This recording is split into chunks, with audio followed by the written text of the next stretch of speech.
Broadcasting more than 2,000 games live and archived in 15 sports in over 10 counties in western Pennsylvania, as well as being the exclusive home for all the WPIHL playoffs and championships for nearly 2 decades. Anytime, anywhere, always there. We are the MSA Sports Network.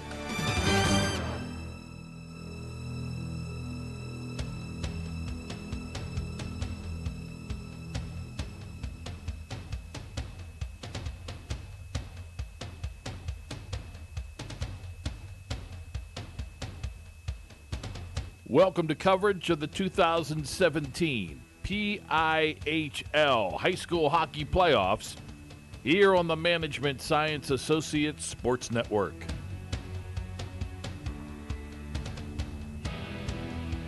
The Penguins Cup Playoffs at MSAsports.net are sponsored by UPMC Sports Medicine, by Carlow University, by J&J Distributing, by the Mount Lebanon Ice Arena, by First Commonwealth Bank, by ProGrass, by Chatham University, by the Pennsylvania Interscholastic Hockey League, and by Management Science Associates.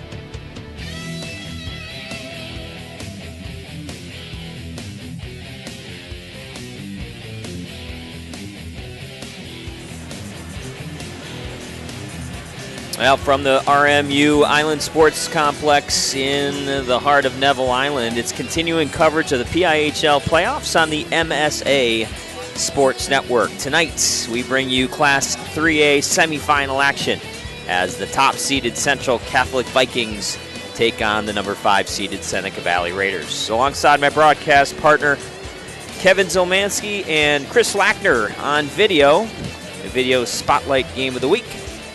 I'm Steve Nagler. Glad you could be with us. Should be a good one here tonight as these two teams playing hot down the stretch and getting a good start in the first round, which is essentially the quarterfinal round, as the number 5 Seneca Valley Raiders back on Thursday defeated Central Cathedral Prep by the score of 3-1. In that game, the Raiders were trailing 1-0 after 2 periods. Zachary Broski got the game-winning goal, had an assist. Chris Lipnicki, the game-tying goal. Just 37 seconds into the third period, Dylan Sloat with the win in net had 24 saves. Central Catholic had to come from behind as well against Butler. Butler had a 3-2 lead after 2 periods of play, but Ryan Haig, the game-winning goal, he had 3 assists. Chris Caparelli with 2 goals and an assist, and Jacob Kongursky had a goal and 2 assists, 2 power play goals for Central Catholic. But the big story here tonight, Kevin, is that the Vikings are not going to have Ryan Haig at their disposal.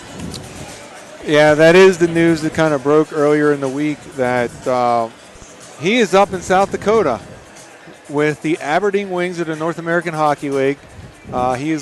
They are missing some players, and it's his intention to sign a tender with them. And as they tried to work out when he could go there, he also plays for the Pens Elite here, and they're hosting nationals in a couple weeks. And so there was not a good time to miss anywhere. And according to Coach Conley, he begged and pleaded with them, but in the end they won out, and he's out of state and not going to be playing here tonight. He, of the 14 games played, 30 points, including 19 goals, 2.14 in the regular season. And you mentioned the 3 assists he had in the quarterfinal game. So that's a notable loss for Central as they look to advance to their first Penguin Cup appearance since 1999, which was 2 consecutive. They won in 1998 and lost to Meadville in 1999 after they beat Meadville in 98. And I'm familiar with both of them because I was behind the bench. That was a while ago. Yes. I mean, what were you, like 14 at the time? 26, 27 years old. Awesome. Seneca Valley looking for their first PIHL title. As Kevin mentioned, Central Catholic's lone title coming back in 1998. The good news for the Vikings and head coach Bill Connolly, they still have Ryan Kongursky, who has had a terrific year. Ryan Kongursky, 18 goals, 19 assists, good for 37 points in the regular season. And Jake Teep will be in the lineup as well. He had 16 goals and 16 assists for 32 points. So Kongursky's, a bit of a problem because he's been fighting a little bit of an injury too. So be interested to see if he's in top form tonight. Seneca Valley had a great year, 10-8-2, good for 22 points.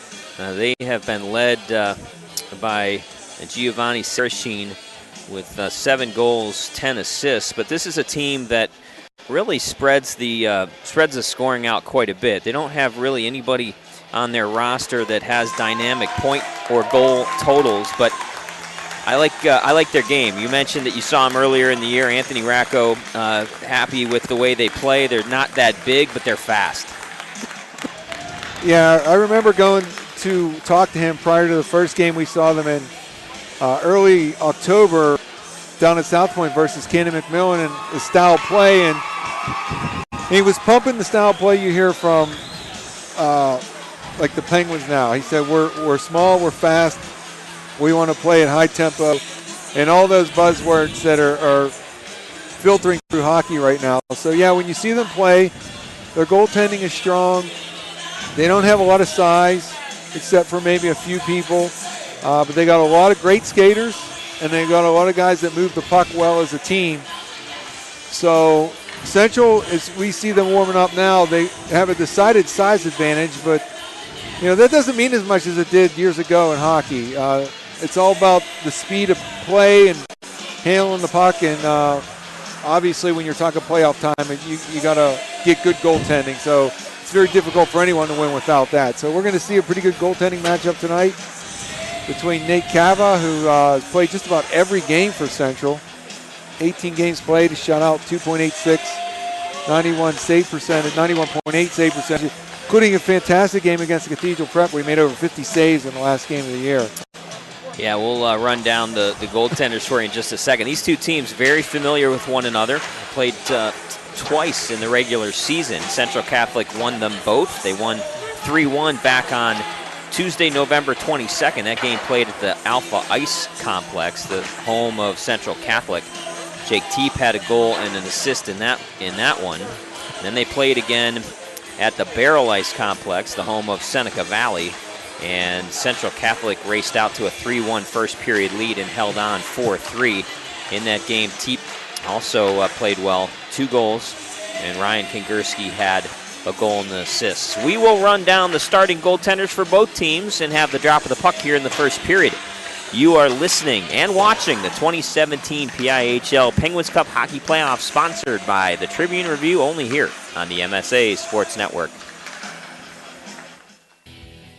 Through Chatham University's integrated degree programs, you can save time and money by earning both a bachelor's and master's degree in fields like physician assistant studies, occupational therapy, and physical therapy. And we are adding a new integrated degree program, a bachelor's in exercise science and master's in athletic training. We also offer over 60 clubs and organizations and 16 D3 men's and women's sports, including men's ice hockey starting in 2017. Learn more at chatham.edu/explore. Own your piece of hockey history with a Penguins game used jersey. Visit J&J Distributing at www.jjdistributing.biz and check out one of their largest selections of Penguins game-worn jerseys from your favorite Pens, past and present. Or call 724-752-1556. J&J Distributing buys, sells, and trades some of hockey's most prized possessions, including the Penguins game-worn jerseys, Penguins practice jerseys, minor league jerseys, and new and game-used equipment. Browse their inventory today at www.jjdistributing.biz. Right now, when you refer a friend to open a new personal or business checking account at First Commonwealth Bank, you can earn a generous cash reward. It doesn't even have to be a friend. Could be a relative. Could be a Bruins fan. Could be that guy over there with the weird hair thing going on. It doesn't matter. Refer anyone to open an account and it will really pay off for you. They'll even get a cash reward themselves, no matter who they root for. First Commonwealth Bank, member FDIC. Learn more at a local branch or visit fcbanking.com. Once again, the site to go to for PIHL high school hockey is the MSA Sports Network. Not only can you listen to audio broadcasts online at msasports.net, but once again this year, MSA Sports will video stream 25 live and archived high school hockey games during the regular season, powered by the PIHL, Tribune Review, and Chatham University. Plus, MSA Sports has exclusive broadcast of the Penguins Cup playoffs. Your home for the PIHL is the MSA Sports Network.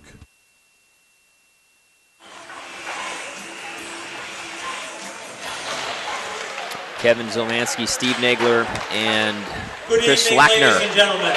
on The video. Pennsylvania Interscholastic Glad that Hockey you're League here and the management as we get ready to drop the puck. Seneca Valley and Central Catholic here tonight. AAA semifinal game. And as always at the ice complex, the PA mic is hot here tonight. Both these teams feature brothers. The Seneca Valley Raiders have two sets of brothers, Noah Watkis and Preston Watkis, and the Shields brothers, Ryan Shields and Robert Shields. Central Catholic, zero tolerance policy. Jacob Kingursky and Ryan Kingursky, both those young men have had great years. Jacob Kingursky plays on defense, Ryan one of the star forwards, but as Kevin mentioned, Ryan dealing with a little bit of a nagging injury. He will play tonight. Please move to a different part of the ring. There's a little bit of pressure on the Vikings here, Steve. Yeah, they've been in first place for most of the second half of the season. As we mentioned, it's been 20 years since their last appearance in the Penguin Cup, and knowing some of the people within the organization, you know, they know it. They want to end that drought. So, you know, they're playing Seneca Valley. Seneca Valley, obviously not the favorite, as Central's the first seed. So Central's got to, you know, they got the talent, but they also got the history that they're fighting here today too. So it'll be interesting to see how they respond, because it was last year at this time where they lost to Cathedral Prep right here in the semifinals. We pause for our national anthem.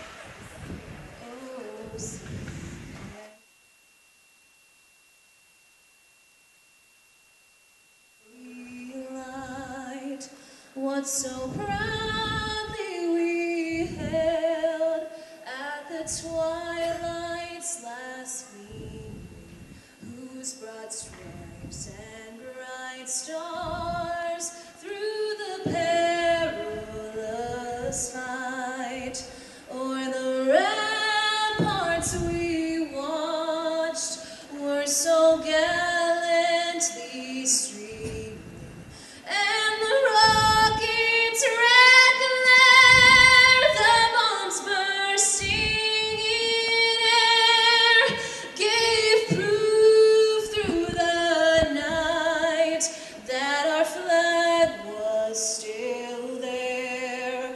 Oh, say does that star-spangled banner yet wave o'er the land of the free and the home of the brave.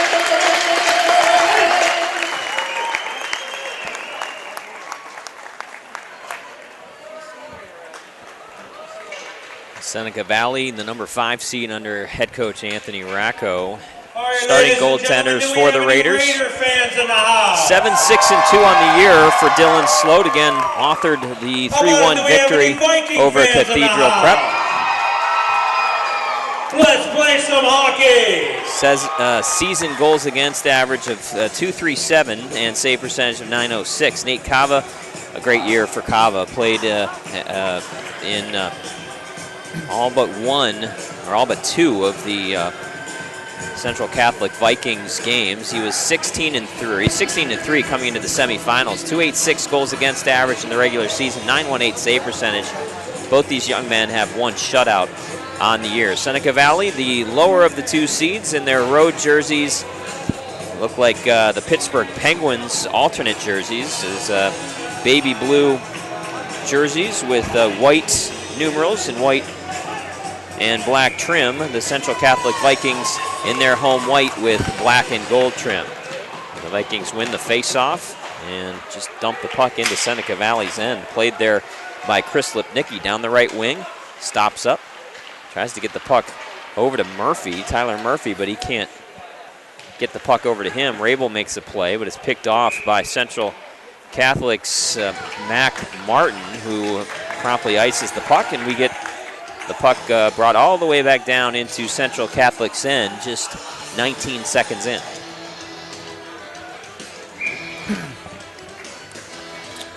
Puck will be dropped to the right of Nate Cava.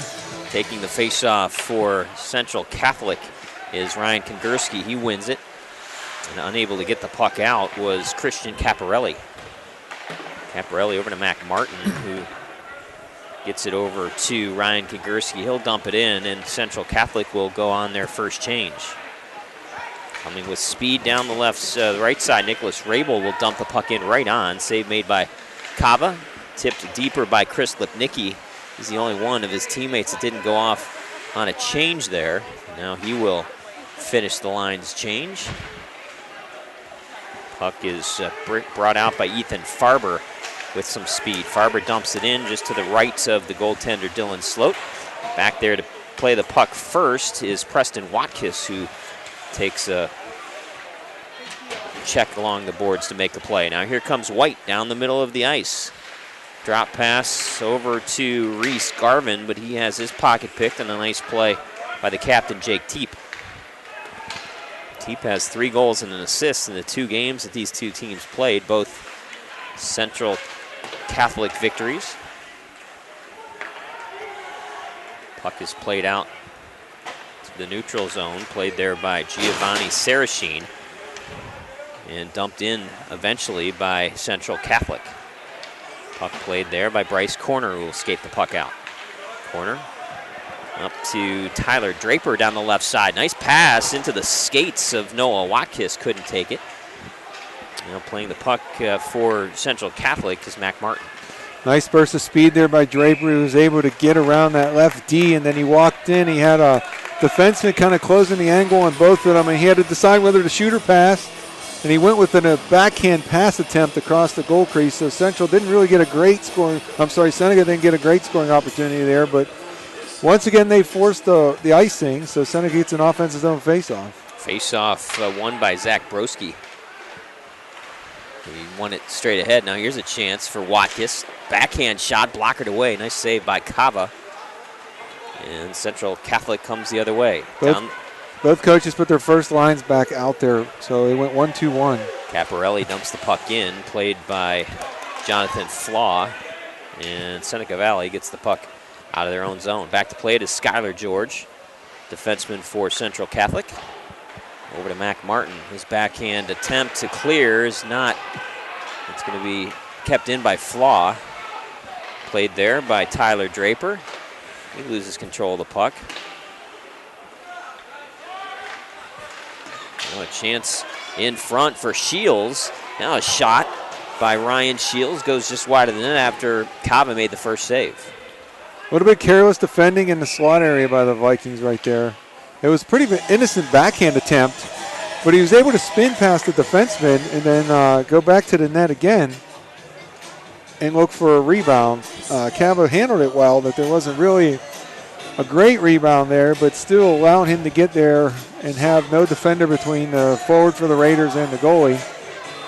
Now we're going to have some discussion here at center ice amongst the officials. Puck came up into the Seneca Valley bench and was touched by one of the Raiders, so they will drop the puck just approximately where the puck was touched.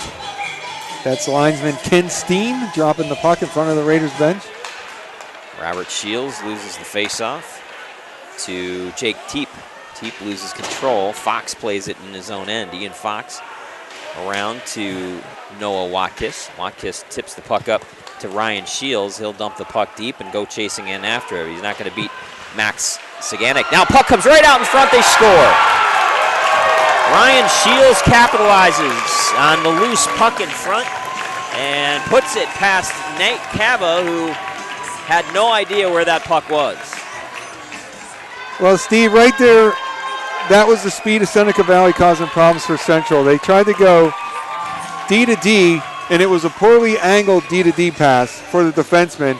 And so it came a little bit too close to the net, as opposed to going to the other defenseman. They threw it in front. Cava wasn't tracking it well, and they poked it home right in the goal crease for the first goal of the game. Yeah, Cava lost sight of the puck, and so as a result, Seneca Valley gets on the board first. Good start for the Raiders. Seneca Valley goal scored by number 23, Robert Shell. Unassisted. They gave the goal to Robert Shales, but I'm pretty sure that was Ryan Shales. 13:37. Don't you think that was? I think that was Ryan Shales, don't you, partner? Number 13. I thought that's who was out there, but I was kind of watching the puck more than who was able to poke that in. Who did they award it to? I was talking to Wagner. Robert Shields. It's going to go to Ryan Shields. It should be. Here's a chance for Central Catholic. Keeping the puck in is Anthony Perdue. He has knocked off the puck on a good check by Seneca Valley's Tyler Murphy. Playing the puck ahead to Lipnicki. Lipnicki is off sides. And so we're going to get a stoppage of play. With 12:39 to go in the first period, Ryan Shields gets the first goal of the game. That's only his second goal of the year. Good timing for that.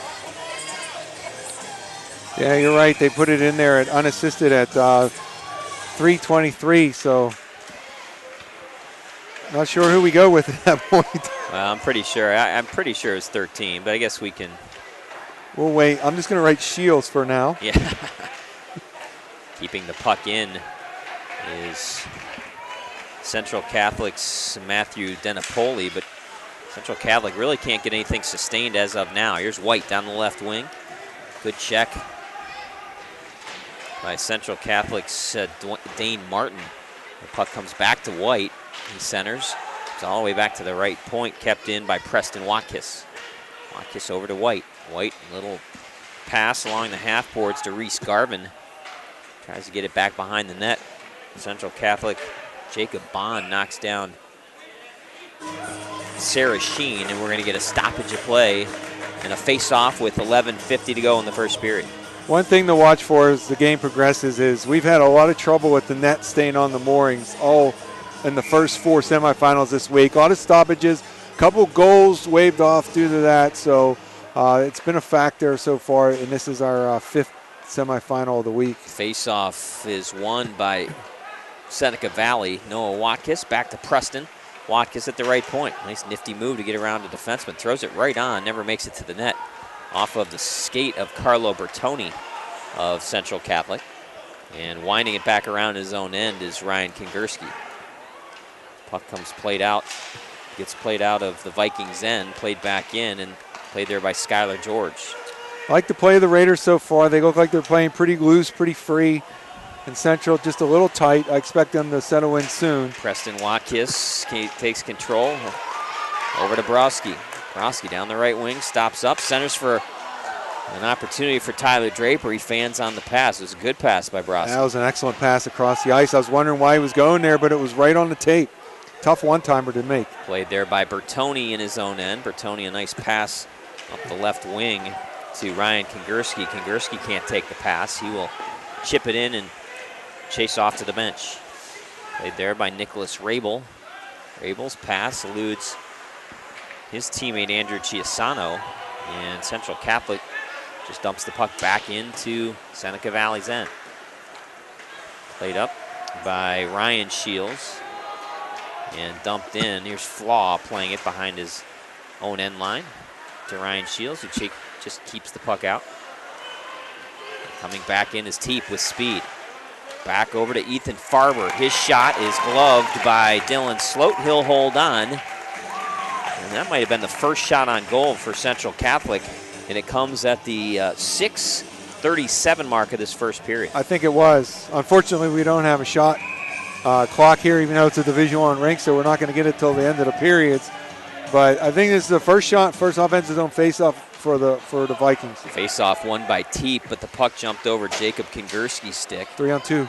Here's a chance for Chris Lipnicki down the center of the ice. Shot right on. Save made by Cava.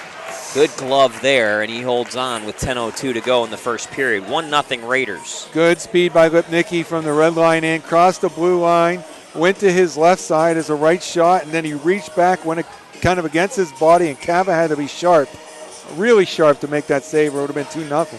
Lipnicki battles Teep in the face-off circle. Won by Lipnicki. A sweet little backhand shot by Matt Blazewick is right on. Between his legs. By Kava.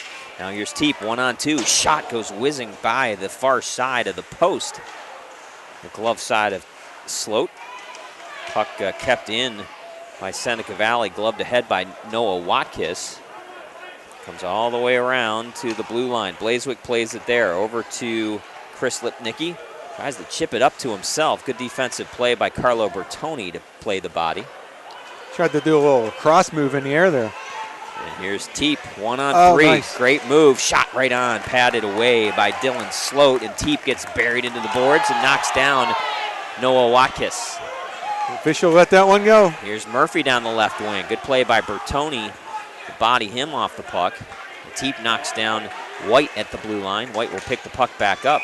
Now we get a stoppage, and I think we're going to get an offsides. Well, now we're 7 minutes, almost nearly 8 minutes in, and we're starting to get a few checks. So now the guys are going to start settling in here. They're not, getting into the flow, getting a little bit of the rhythm going, and a couple body checks. That was a sweet rush by Teep. He came down 1-on-3, was able to toe drag the right D and get a quality shot. Braden White wins the faceoff for Seneca Valley. They will dump it into the near corner. Played by Jacob Kongursky. Winds it all the way around. Played there by Matthew Denapoli. Good pinch by the left defenseman for Seneca Valley. 83, Bryce corner. They finally get it out. Corner back to play the puck. He's got to be careful. He had 3 Central Catholic Vikings bearing down on him. But if you can make a good pass there, then you got him trapped, and he tried to do that. Good play by Corner to get into his own zone first. Braden White plays it up to Giovanni Sarachin. Sarachin will dump it in and go off on a change. Played there by Jacob Kongursky. He will skate it out of his own zone. Up to Brian Freivogel. Throws the puck the length of the ice, or the width of the ice, I should say. Played deep by Jacob Bond. Jumping into the play is Jacob Kongursky, but here comes Noah Watkis down the right wing. Offsides will be the call as Tyler Draper was in too soon.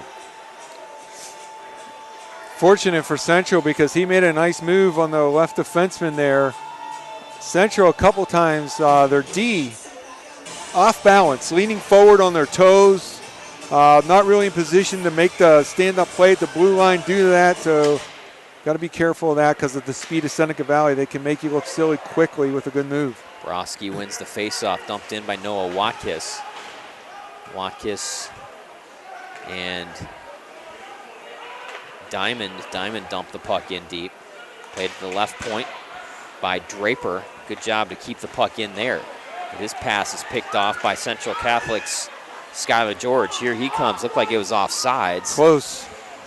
It looked like Ryan Kongursky might have been in too soon, but no harm as Seneca Valley able to get the puck out and dumped right back in as an icing is coming up. Mac Martin will dump the puck in and go off. 7:23 to go in the first period. Seneca Valley, the number 5 seed in the 3A brackets, has a 1-0 lead over Central Catholic. Gives us a chance to tell you referees tonight, Jeff Sharon and Cody Brightbill. The one linesman is Ken Steen. The other one is not listed in point streak, so I don't know him to announce him, so apologize to him. Central Catholic trying to get the puck out of their own end. Here comes Teep, winding it back the other way, back behind his own net, stick handling through. Passes the puck up to Anthony Perdue, will get the puck in.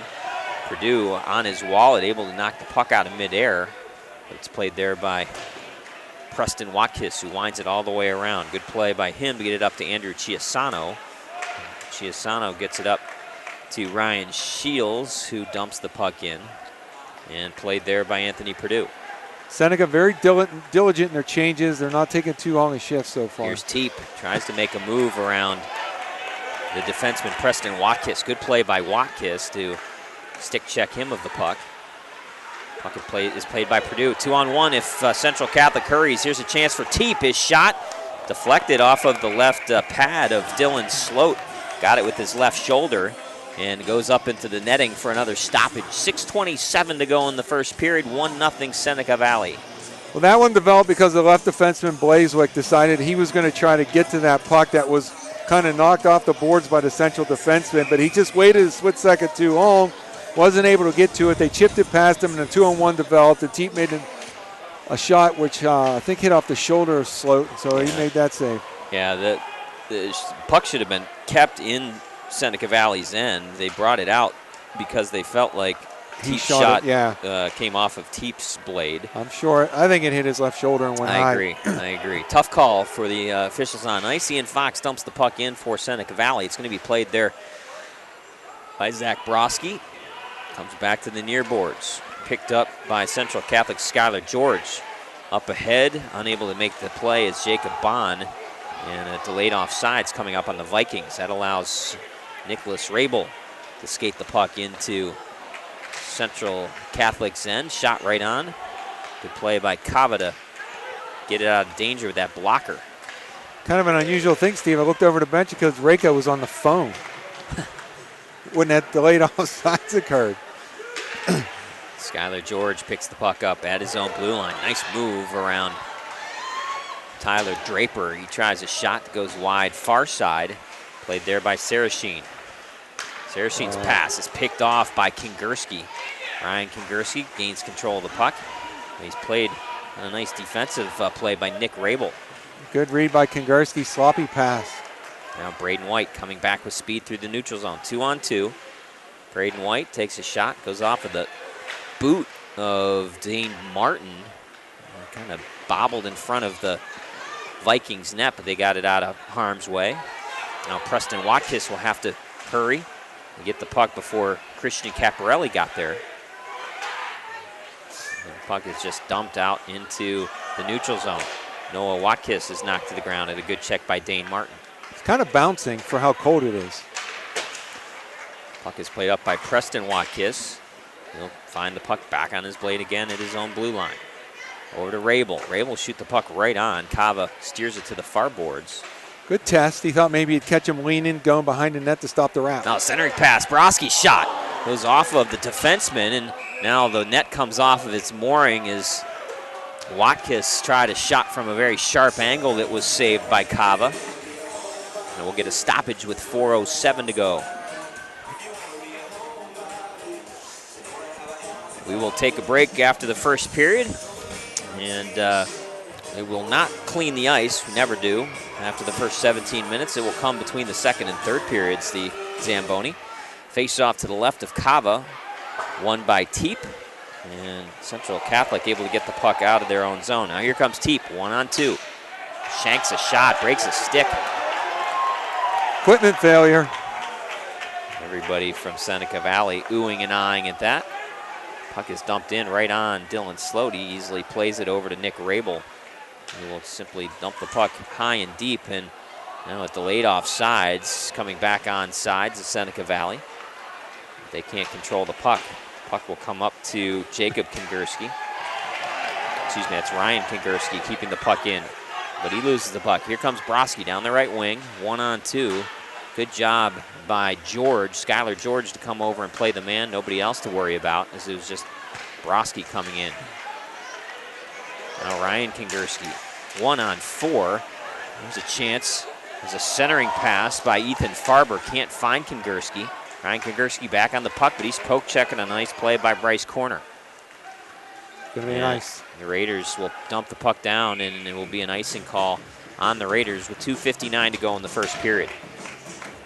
I would have liked to see in that 1-on-3 if he would able to keep it a little longer at his feet. He just kind of threw it down there behind the Cava, and then Central was able to break out cleanly as Seneca changed. He needs to do a little better job holding on to it, even though it's 1-on-3, to give his line mates some time to make that change. 1-0 Seneca Valley. Face-off to the left of Dylan Sloat, won by the Raiders. Good job in the face-off circle so far by the Raiders tonight. They have won many of the face-offs. Good pass by Libnicki up the corner, who finds Chiasano down the right wing. He stops up. His shot goes wide of the net. Corner is trying to get a stick on it before it got to the net.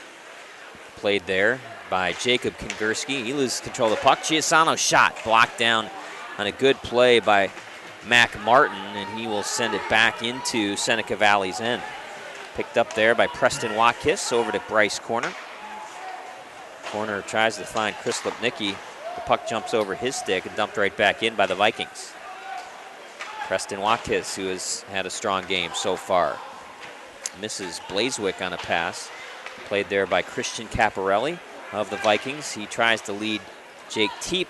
Teep can't take control of the pass. Played there by Noah Watkis all the way down and around to Preston Watkis. And onto the stick of Matt Blazewick. Nice pass by Blazewick up to Lipnicki. His shot goes off of the boot of the defender. And that was Dane Martin.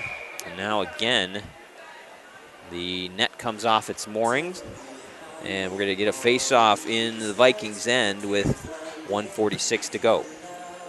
It's been happening a lot this week, Steve. And as I mentioned, you'll probably see it again. Anytime they get near there, that time it almost fell forward and hit Cavan in his back. So offensive zone face-off again for Seneca. And as you mentioned, they've been doing well in the dot. They get that one. Yeah, they won another one in the offensive zone here. Here's Noah Watkis' shot. Good block by George out in front. Now the shot from the left point is deflected up over the net. Played by Central Catholic. And Brian Freivogel able to get the puck out. Played there by Jacob Bond. Up to Freivogel, can't take the pass. Played there by Noah Watkis, who just will sky the puck out, trying to find Tyler Murphy. First one on it will be John Null. Null is dumped to the ice. And the puck is played by Jonathan Flaw. Flaw up to Blazewick. He can't connect with Murphy, but Murphy finds the puck back on his stick. Here's a chance in front. His pass to Tyler Draper. Draper unable to take the pass. Less than a minute to go in the first period. Noah Watkis back to play the puck. Up, good play by Reese Garvin, but he can't get the puck out. Flaw will have to come back and play it. He is dogged by Ethan Farber on the forecheck. A big check at the Seneca Valley blue line by Carlo Bertoni. 35 seconds to go. Braden White can't dump the puck deep. Puck will come back to Nick Rabel at his own blue line. Throw it diagonally into the shallow part of the Vikings' end. Here comes Central Catholic with the chance. Backhand opportunity for Ryan Kongursky goes wide. 15 seconds. Puck is played to center ice as Bertoni gets it out of harm's way. But here comes Nick Rabel with some speed down the left wing. Shovels a shot that hit the side of the net. 3 seconds, 2 and 1. Teep throws the puck the length of the ice. We get the final buzzer. First period is in the books. The Seneca Valley Raiders have taken a 1-0 lead on a goal by Ryan Shields early on. In the first period. As we will bring down, you all the numbers from the first period in just a second. You're listening and watching the 2017 PIHL Penguin Cup Hockey Playoffs, sponsored by the Tribune Review, and only here on the MSA Sports Network. People ask what drives me. It's the respect I have for my opponents, the trust I have in my teammates, a coach who treats me with dignity, and a university that has faith in me on and off the field. That's what keeps me focused, why I practice harder, play my heart out. I play to win. I play for Carlo. Tell us your story using #WhatDriveSYou. Carlo University, a proud sponsor of the MSA Sports Network. The team at UPMC Sports Medicine doesn't just rebuild wrists and knees. They build better athletes. Athletes at every level who want to get stronger and faster and prevent injuries. Fact is, no other sports medicine program in the region is more experienced when it comes to treating, training, and inspiring athletes. UPMC, the official healthcare provider of the Penguins, Steelers, and you. Find out more at upmcsportsmedicine.com.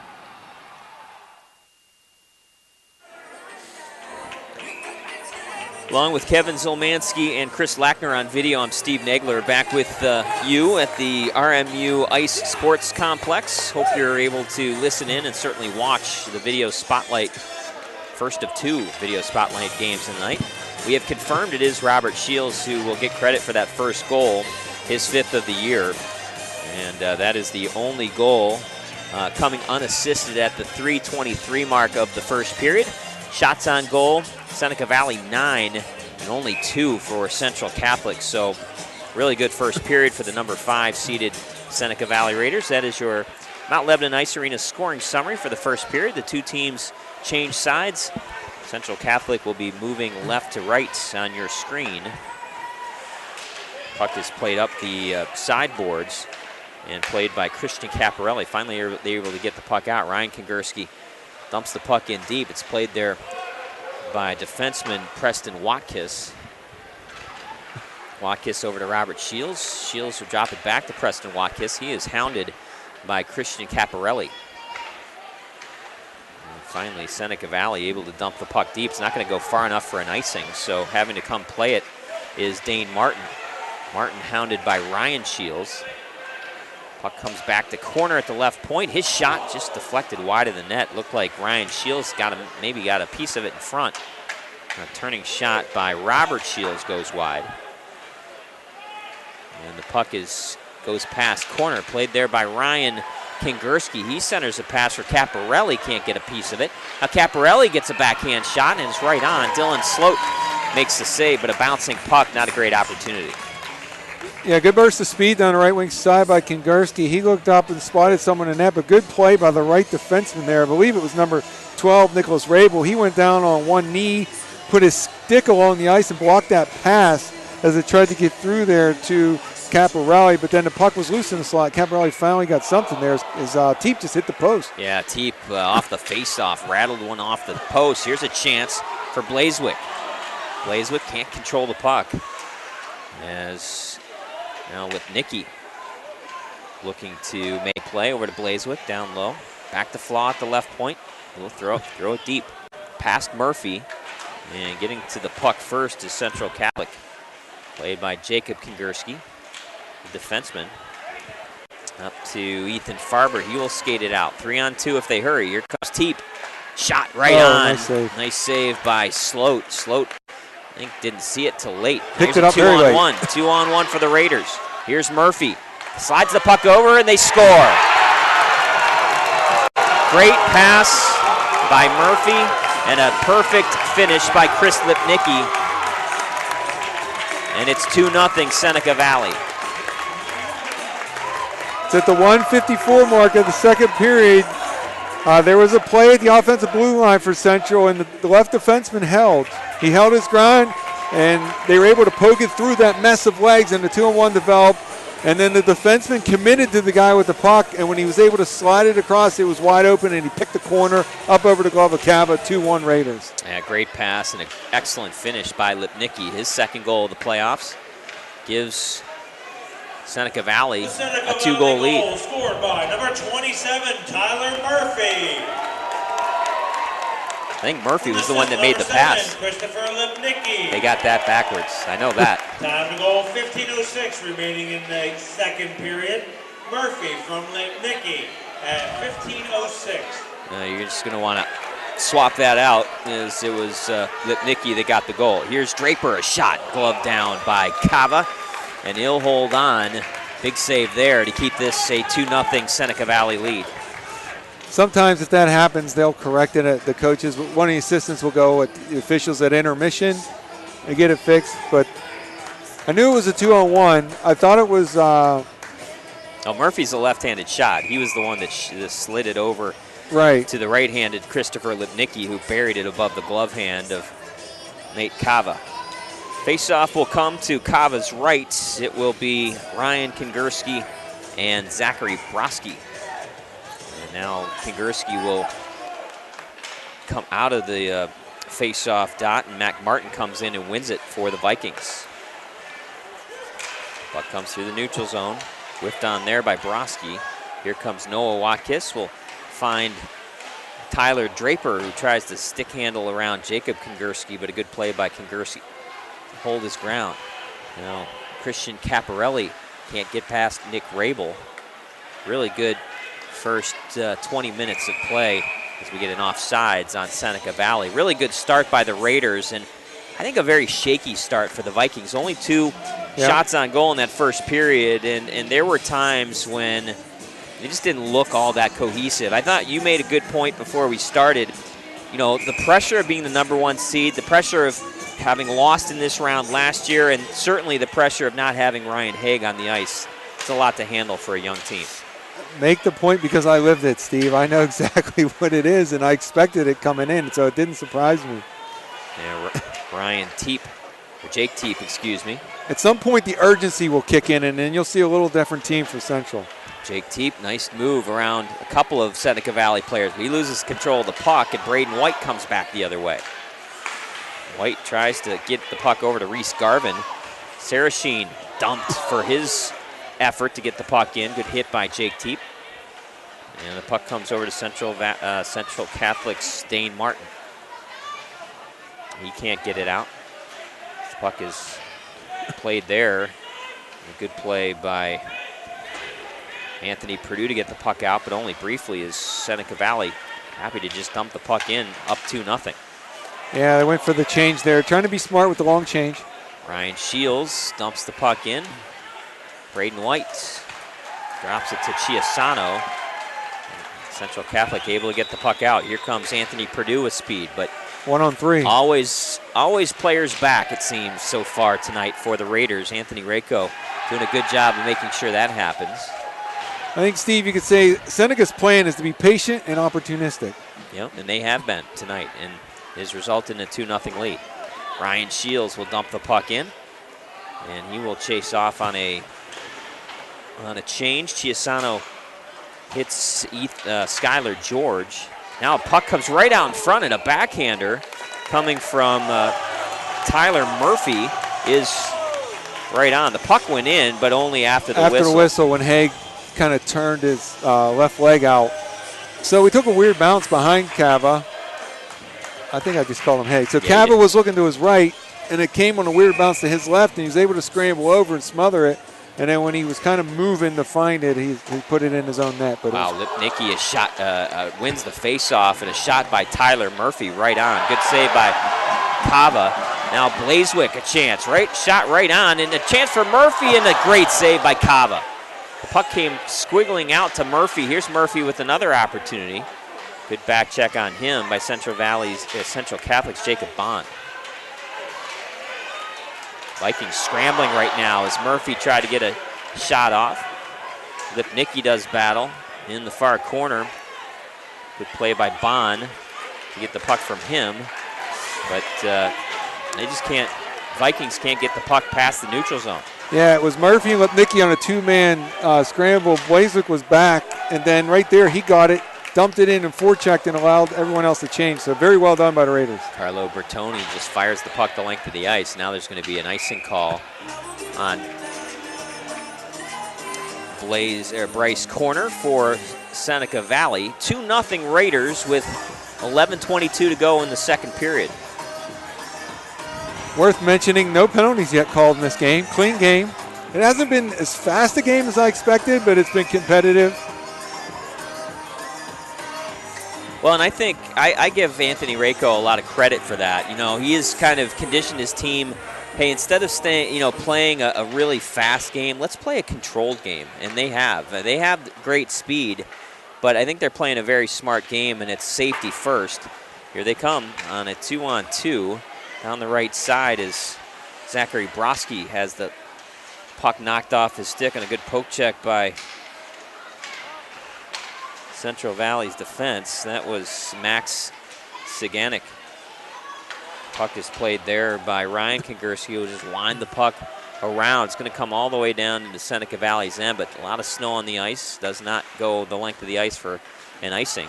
Noah Watkis kicks the puck up, and it's knocked into Seneca Valley's end by Mac Martin. Puck there it is.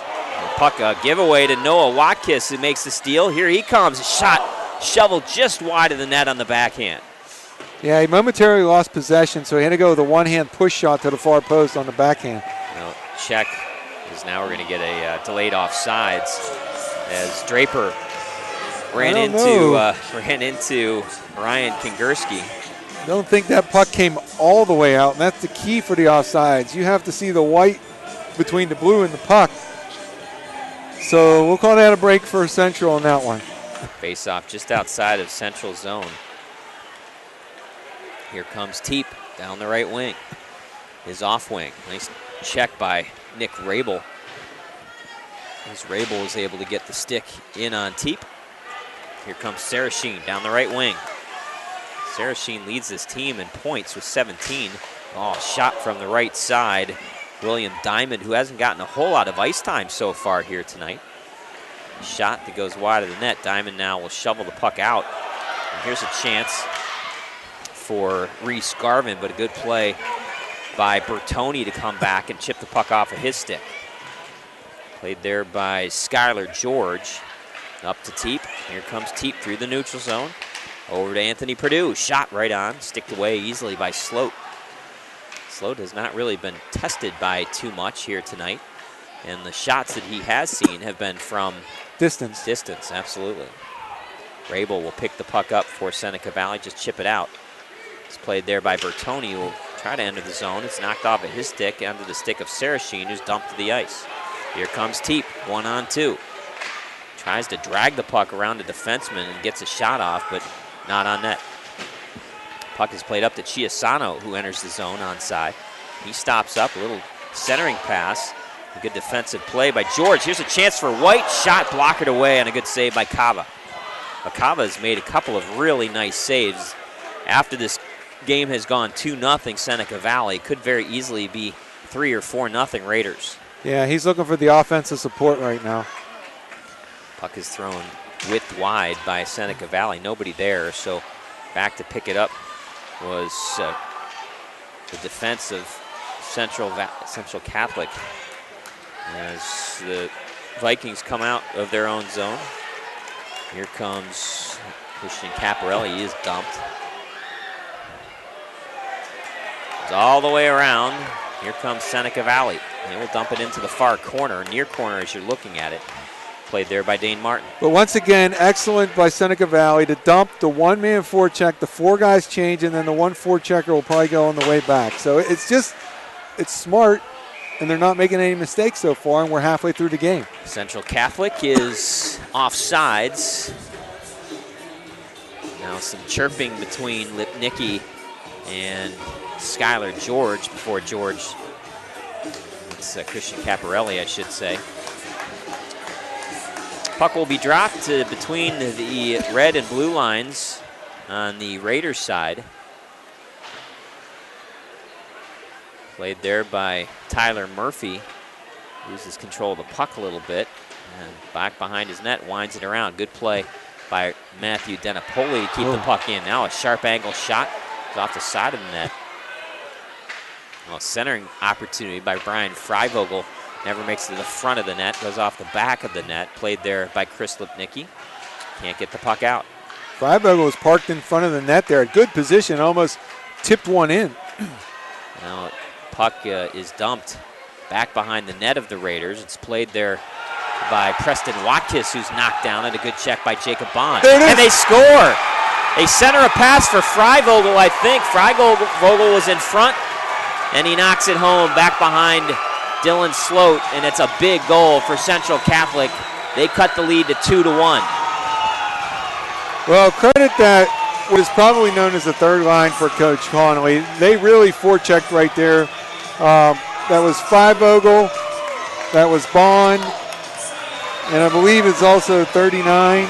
Yes, 39. Denapoli really put the pressure on the Seneca defenseman there, and they were buzzing below the goal line, and they were able to send it from behind the net and poke one home.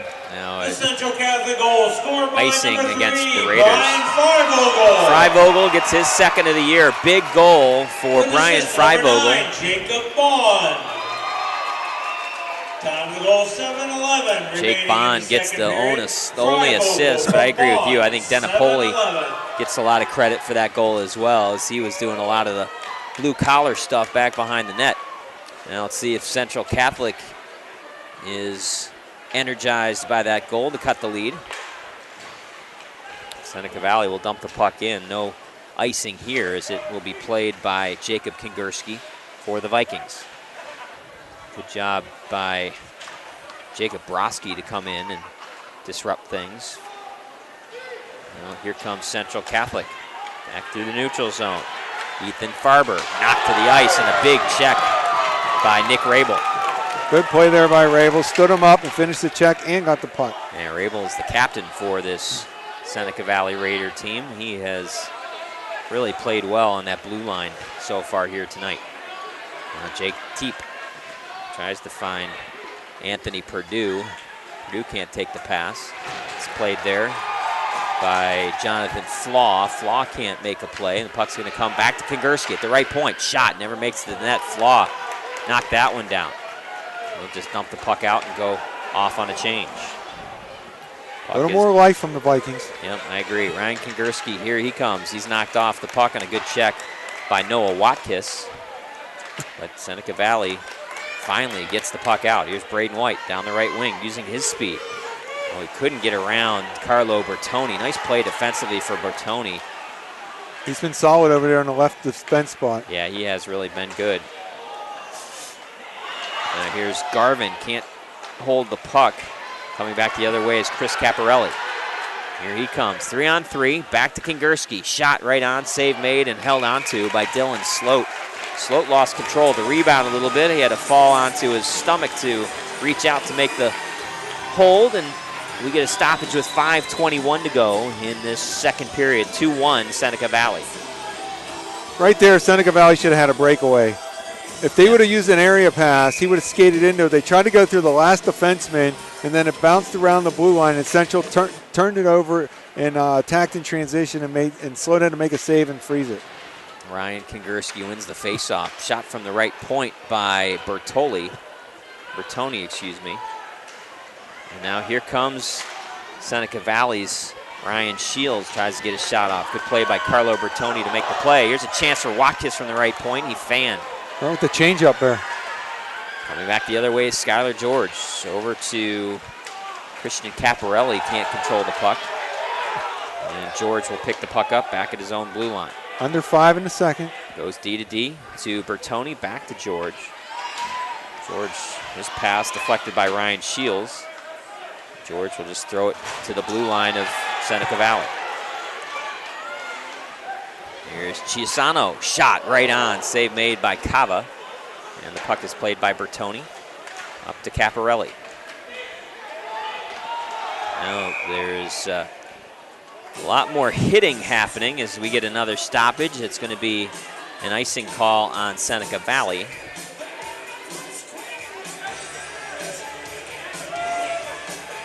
They're not going all the way down, so I'm going to think maybe we had an offsides play.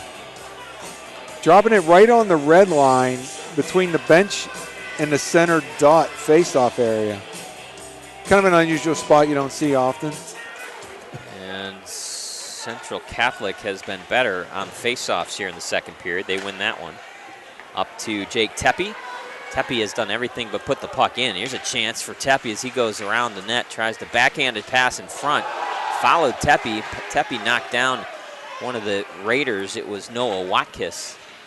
Now Watkis can't catch up to the puck. Tepe using his big, strong frame to kind of shield Lipnicki, but Lipnicki knocks the puck off the stick, and we're going to get an interference call on Teep, yeah. Lipnicki made a nice poke check, and he was off to the races, and Teep knew it, and he kind of swerved into his path and tried to get away with it, but it was the correct call. 3:48 to go. We're going to have our first penalty call of the game. Yeah, Teep will go to the box with 3:48 to go. So Seneca Valley, with a 2-1 lead, goes to the man advantage. It'll be Rabel and Sarasheen back on the blue line with White, Lipnicki, and Broski up front for Seneca Valley. Interference against Teep. Comes at the 13-12 mark of the second period. As far as penalties go, we saw a lot of dumb ones the other night, but that one you could kind of say, you fumbled it, you shouldn't have taken it, but Lipnicki was going to have a breakaway, so Teep tried to be smooth and get in the path, but referee was in good position to make the call.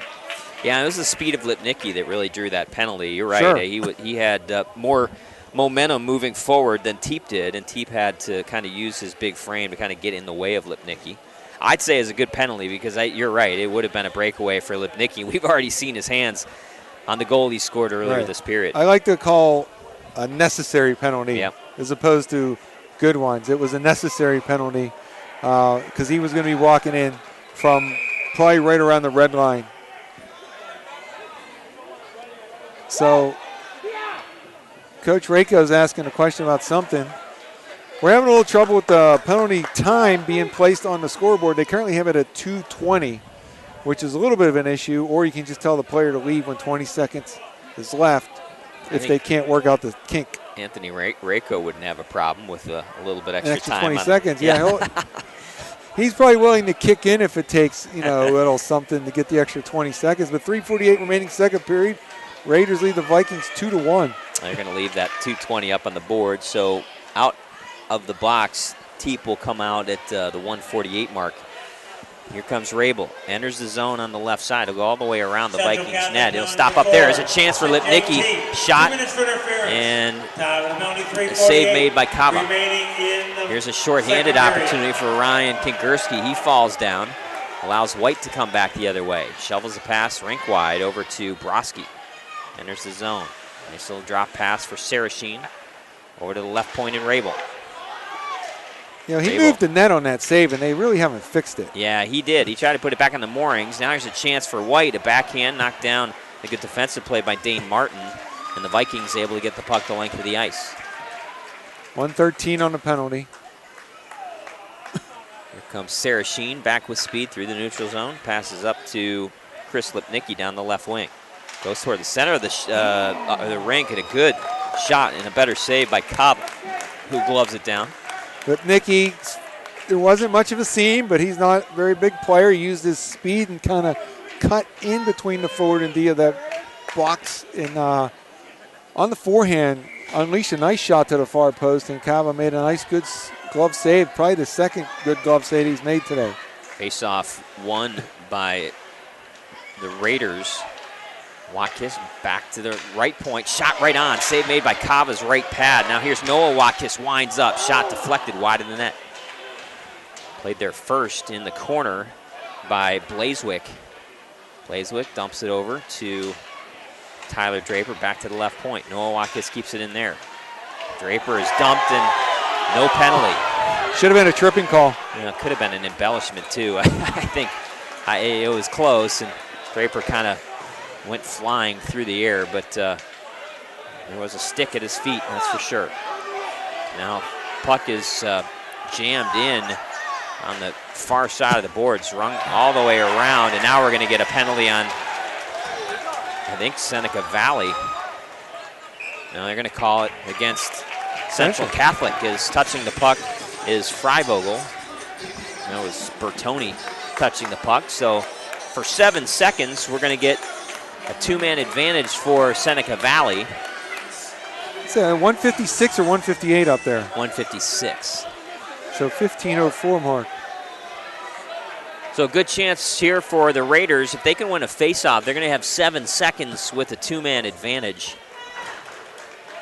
It's Mac Martin in there. Yeah, Martin is going to sit down for 2 minutes to see if they're able to get this penalty time right. Mac Martin had two cousins play for me at Central. That would be Eddie Martin and Josh Martin. Both good players and most likely listening from down in Florida. Again, they're struggling with putting time on the board. I'm not sure what the problem is, but it's not like it's the first game of the week. That is true. It's the fourth or fifth of 6. And now they're going to just forego it, so we're going to have to keep that in the back of our mind. 1:56 to go in this third period. Yeah, 4 seconds into the third period. Lipnicki will take the draw against Ethan Farber. Lipnicki wins it, shot from the right point. I don't think Cobb ever saw it. Should have went across to Rabel. Rabel now goes into the far corner. Sarasheen back out on the ice comes Teep. Teep looking to get something done shorthanded. Here he comes, one-on-one with Rabel. Shot right on, save made by Sloat. Now Teep looking like a man possessed as he'll dump it deeper. Rabel gets a stick on it. We'll go back and pick the puck up there. 1:25 to go in the period.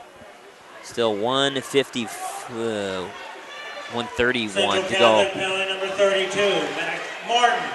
2 minutes for high sticking. A good job by Teep. 1:56 remaining in the second period. Dump the puck in. Playing it as Sarasheen. Over to Rabel. Just about a minute to go in the second period. Stealing the puck was Jacob Kingerski. Now here comes Sarasheen with speed. 2-on-1 if they hurry. Oh, man, great pass to Broski, but the puck jumped on him. And the Vikings able to dump the puck the length of the ice. A little hot of a pass. The recipient wasn't ready for it. He needed to be a little more prepared for that going to the net, and just caught him near his, in his ankles. Jacob Kingerski has his pocket picked on a nice play by Broski. Over to White in the far corner. He is contacted there by Jacob Kingerski. Over to Broski. Broski back to Lipnicki over to an area. Good play by Brian Freivogel, who gave up his body to make a play. And Corner has his pass picked off by Ryan Kingerski. Puck picked back on the stick 10 of seconds. Bryce Corner. Here's White, back center point. Shot, never seeing it, was Cava. Here's White again, turns on the shot, goes wide of the net, and that's going to do it for the period.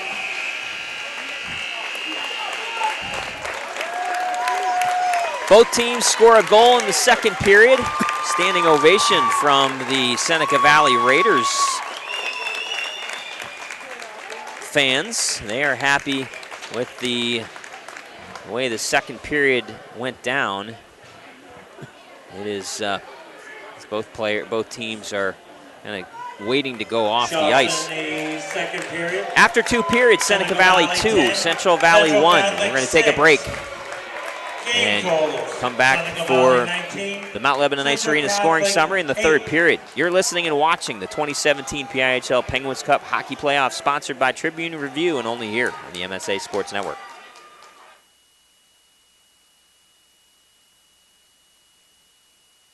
Hit the ice at Mount Lebanon Ice Center, offering the most comprehensive instructional programs in the area, including hockey, figure skating, and learn to skate classes for all ages and ability levels. Classes start soon along with senior and developmental hockey leagues. Mount Lebanon Ice Center also hosts Friday night teen skates and Friday after school skates for younger children.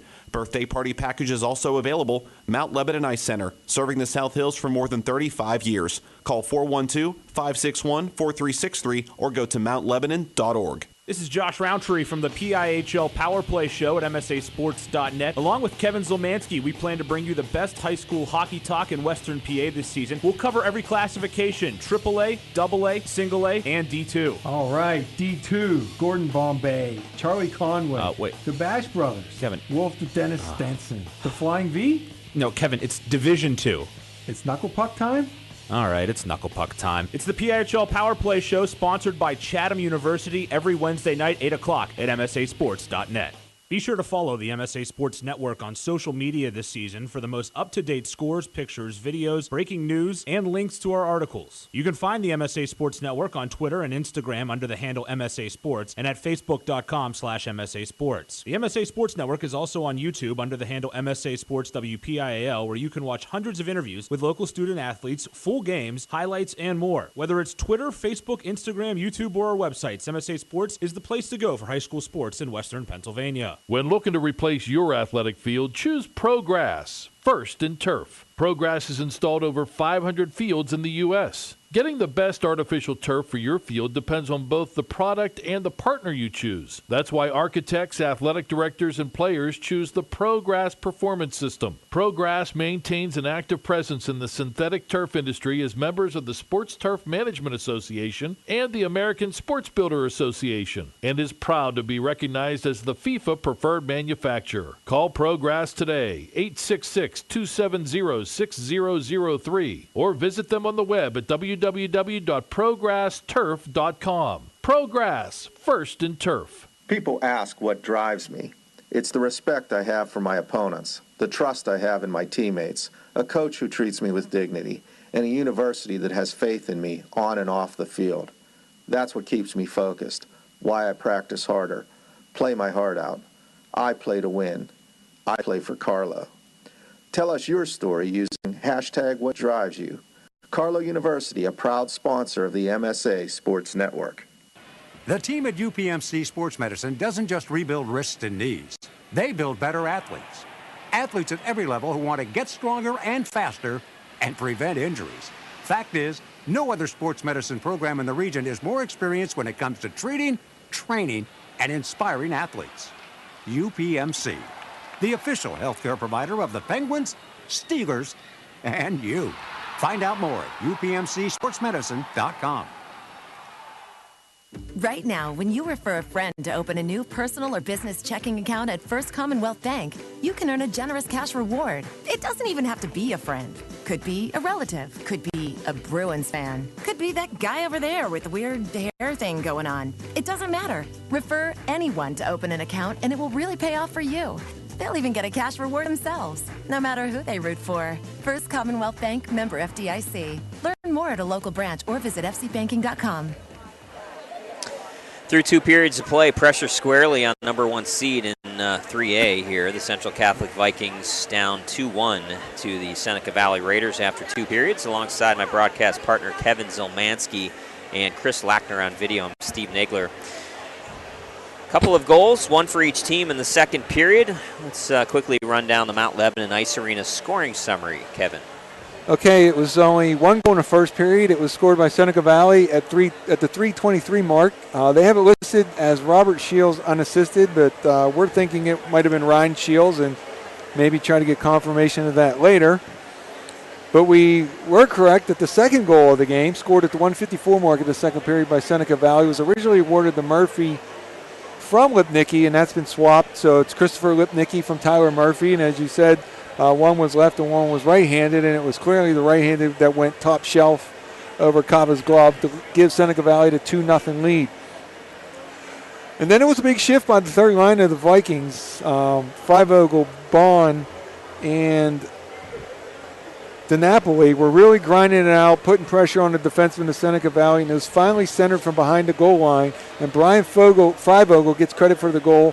Assist to only Jacob Bond at the 9:49 mark. It was 2-1 Seneca Valley at that point. And that's the way it ended at the end of the second period. There were a couple power play opportunities. Seneca got the first one. And then 7 seconds before that ended, there was a second penalty called against Central. So they were 5-on-3 for 7 seconds. And then they skated 1:51 to the end of the period. So Seneca will have 4 seconds to set something up at the center ice faceoff on the power play. And their defenders will have to watch Martin coming out of the box. Shots on goal went 9-10 for Seneca Valley, 2-period total 19. 2-6 for Central, 2-period total of only 8. And that's where we stand at the end of the second period. And that is your Mount Lebanon Ice Arena scoring summary. That's been the problem for Central Catholic so far here tonight. Only 8 shots on goal against Dillon Sloat. Fortunately for them, one of them has gotten behind Sloat.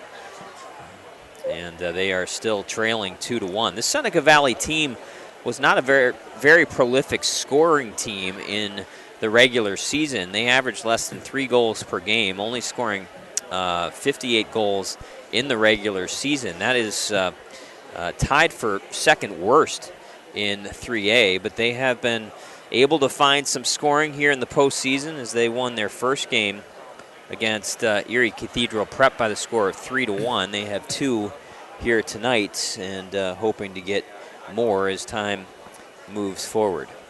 Low goal total of 58, but the reason they're here, you referenced the other column, 47 goals against, second only to no wrong decision there, and that's where they are so far at the intermission, 2-1. Yeah, Logan Johnson, you mentioned him, 4-2 on the year, and his numbers are outstanding. 923 save percentage, 207 goals against average. So, you know, both these guys have had great years, both Sloat and Johnson. Both of them have over a 900 save percentage, which in the PIHL is pretty good. Yeah. I mean, when you get goaltenders that have saved over 9 of 10 shots per game, that is good goaltending, certainly, on the year. We will get a fresh sheet of ice, and we're going to take another break, one more, before we drop the puck. In the third period, you're listening and watching the 2017 PIHL Penguin Cup Hockey Playoffs. Sponsored by Tribune Review and only here on the MSA Sports Network. Right now, when you refer a friend to open a new personal or business checking account at First Commonwealth Bank, you can earn a generous cash reward. It doesn't even have to be a friend. Could be a relative. Could be a Bruins fan. Could be that guy over there with the weird hair thing going on. It doesn't matter. Refer anyone to open an account and it will really pay off for you. They'll even get a cash reward themselves, no matter who they root for. First Commonwealth Bank, member FDIC. Learn more at a local branch or visit fcbanking.com. Own your piece of hockey history with a Penguins game used jersey. Visit J&J Distributing at www.jjdistributing.biz and check out one of their largest selections of Penguins game-worn jerseys from your favorite Pens, past and present. Or call 724-752-1556. J&J Distributing buys, sells, and trades some of hockey's most prized possessions, including the Penguins game-worn jerseys, Penguins practice jerseys, minor league jerseys, and new and game-used equipment. Browse their inventory today at www.jjdistributing.biz. This is Josh Roundtree from the PIHL Power Play Show at MSASports.net. Along with Kevin Zielmanski, we plan to bring you the best high school hockey talk in Western PA this season. We'll cover every classification, AAA, AA, Single A, and D2. All right, D2, Gordon Bombay, Charlie Conway, the Bash Brothers, Kevin. Wolf the Dennis Stenson, the Flying V? No, Kevin, it's Division 2. It's Knuckle Puck time? All right, it's Knuckle Puck time. It's the PIHL Power Play Show sponsored by Chatham University every Wednesday night, 8 o'clock at MSASports.net. Chris Lackner on video. Steve Nagler, Kevin Zielmanski bringing you the call of the Seneca Valley Raiders Central Catholic Vikings semifinal game in the Class 3A Penguin Cup bracket. The winner of this game will take on the winner of North Allegheny and Peters Township. That game will take place here tonight, right after the game. Bobby Orquist will bring you play-by-play in that one. We'll also have that one on video as well. Chris Lackner is going to stay around, make sure he gets all the action captured for you all to see. As both teams back on the ice here to get ready to start this third period of play. Seneca Valley will still be on the power play. 4 seconds left on their second power play opportunity. They are 0 for 1 here tonight and about to go 0 for 2. And not really a whole lot of time to get anything happening on the power play.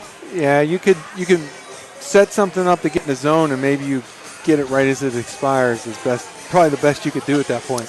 So what do you do? I mean, what's the strategy that you would, back when you were coaching with only a handful of seconds on the man advantage?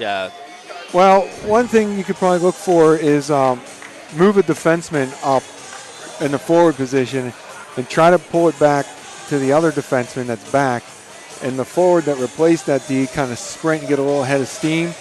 Or you can have the center on his forehand side push it forward and have that forward coming from behind with a little speed to try to get a jump on the stationary opposing defenseman. And then that'll allow you to get some entry into the zone, and you might squeeze out an extra second or two as Mac Martin is trailing into the zone. Because what's different here is the penalty box is on the opposite side.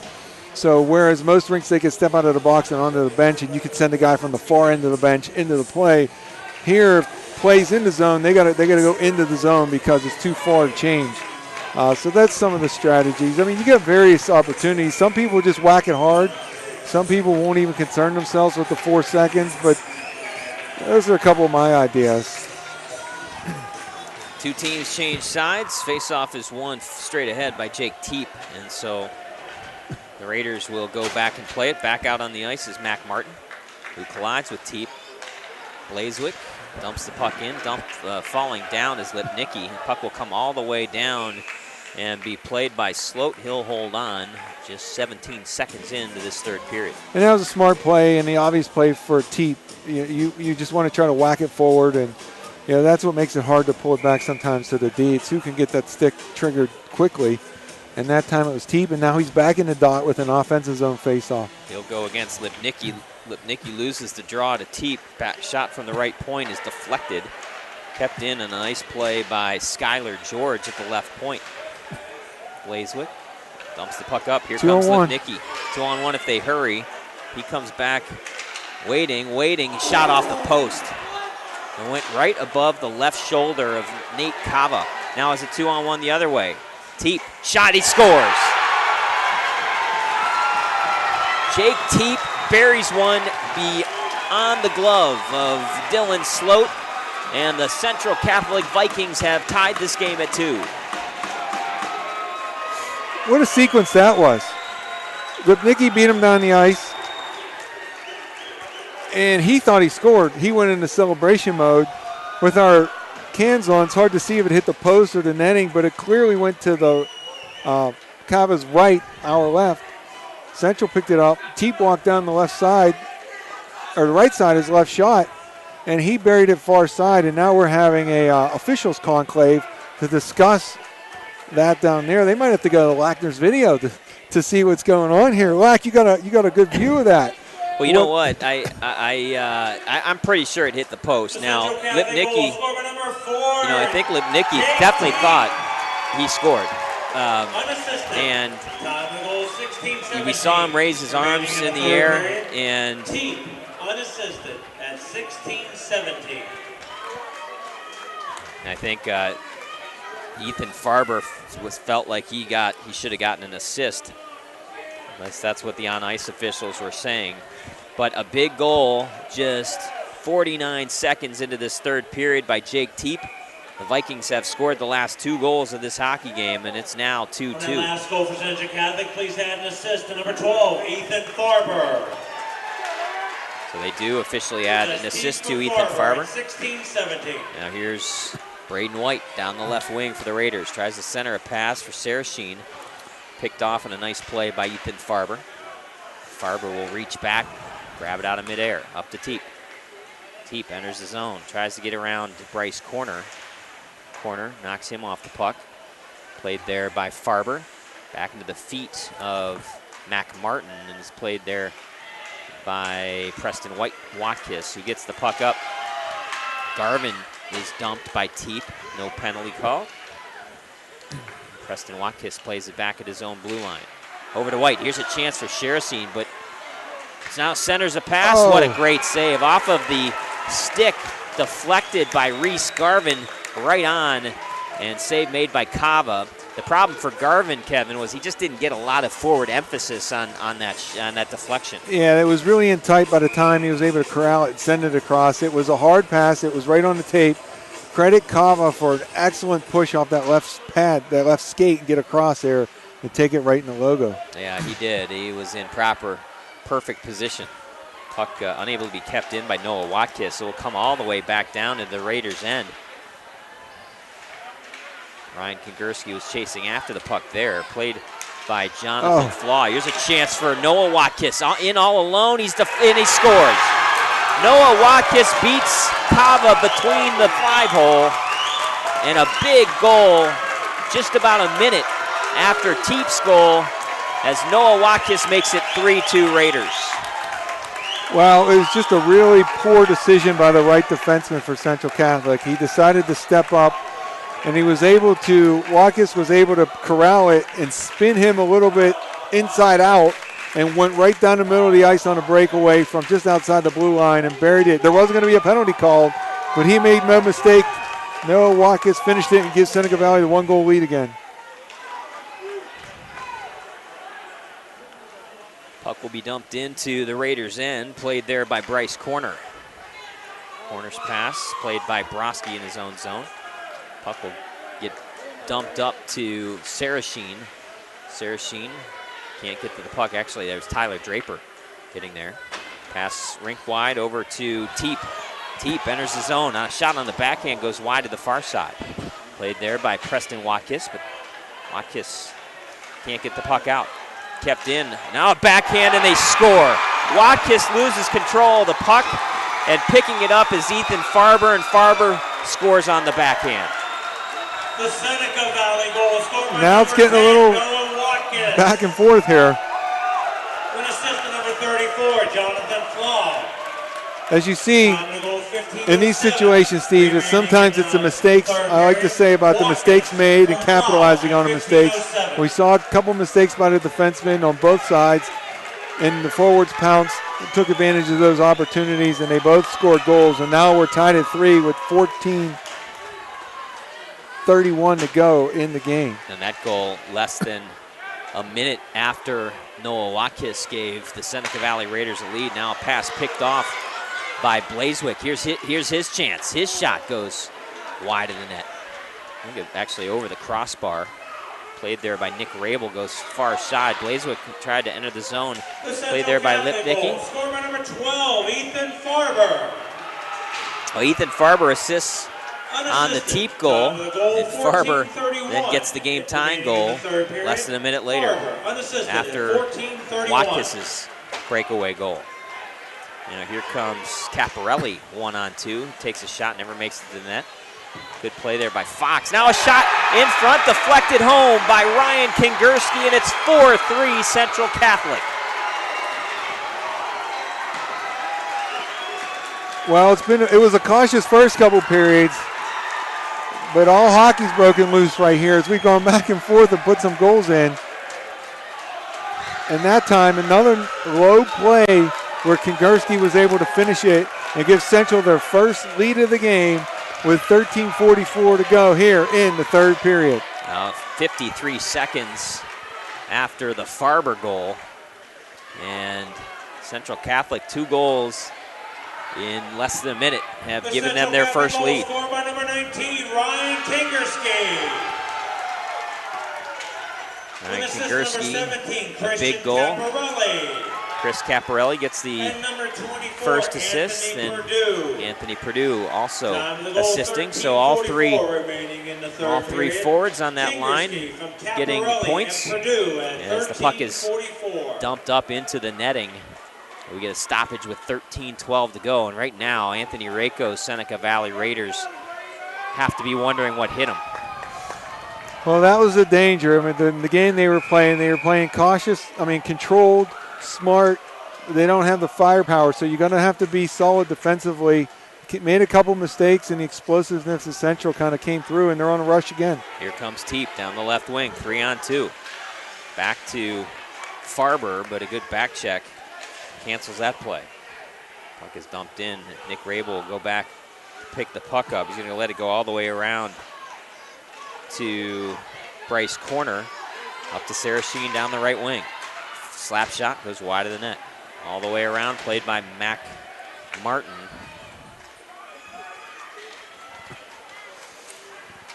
Puck dumped right in on Nick Cava, who had to be aware. Puck comes back to the blue line of the Raiders, played by Nick Rabel. Rabel up to Sarah Sheen on the right wing. So 4 goals in 3:16 of the third period. Wow. That is a lot of scoring in a very short period of time. Puck will come out of the Vikings' end, played there by Fox back at his own blue line. Tries to find Preston Watkis. His D-to-D pass goes wide and is picked up by Teep. Teep back to Farber. His pass is errant, played by Fox, but he gives it right back to Farber. Farber, his shot off of the stick of Preston Watkis and up into the netting. We get a stoppage of play. 11:57 to go in this third period. 4-3 now. Vikings in the lead over the Raiders. Yeah, so it was a Teep at the 43-second mark, Watkis at 1:53, Farber at 2:29, and Kingerski at 3:16. So just about 2 minutes and some seconds there. Puck kept in by Skylar George at the left point. Broski can't take the pass. Now here he comes as a bad play at the blue line, and he scores. Skylar George makes a mistake and gives the puck up. And making no mistake,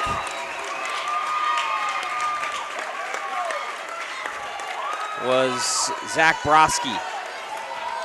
Steve, I said it over and over again to my teams getting ready for playoff games. It's the team that makes the fewest mistakes and the team that can capitalize them on them.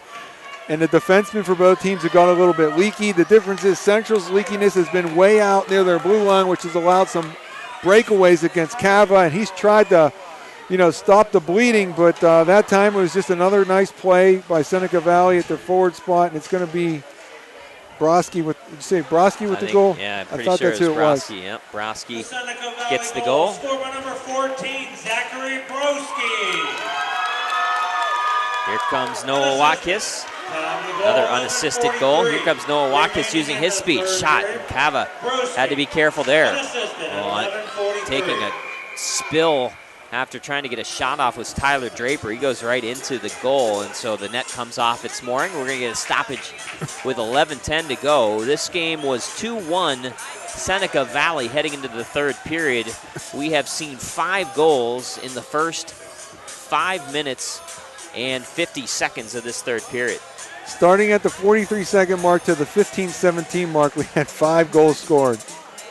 Unbelievable. And it seems like every time I finish writing down one, you're calling another one in the net, and I sort of missed how that one developed. It's been fast and furious here, unexpected.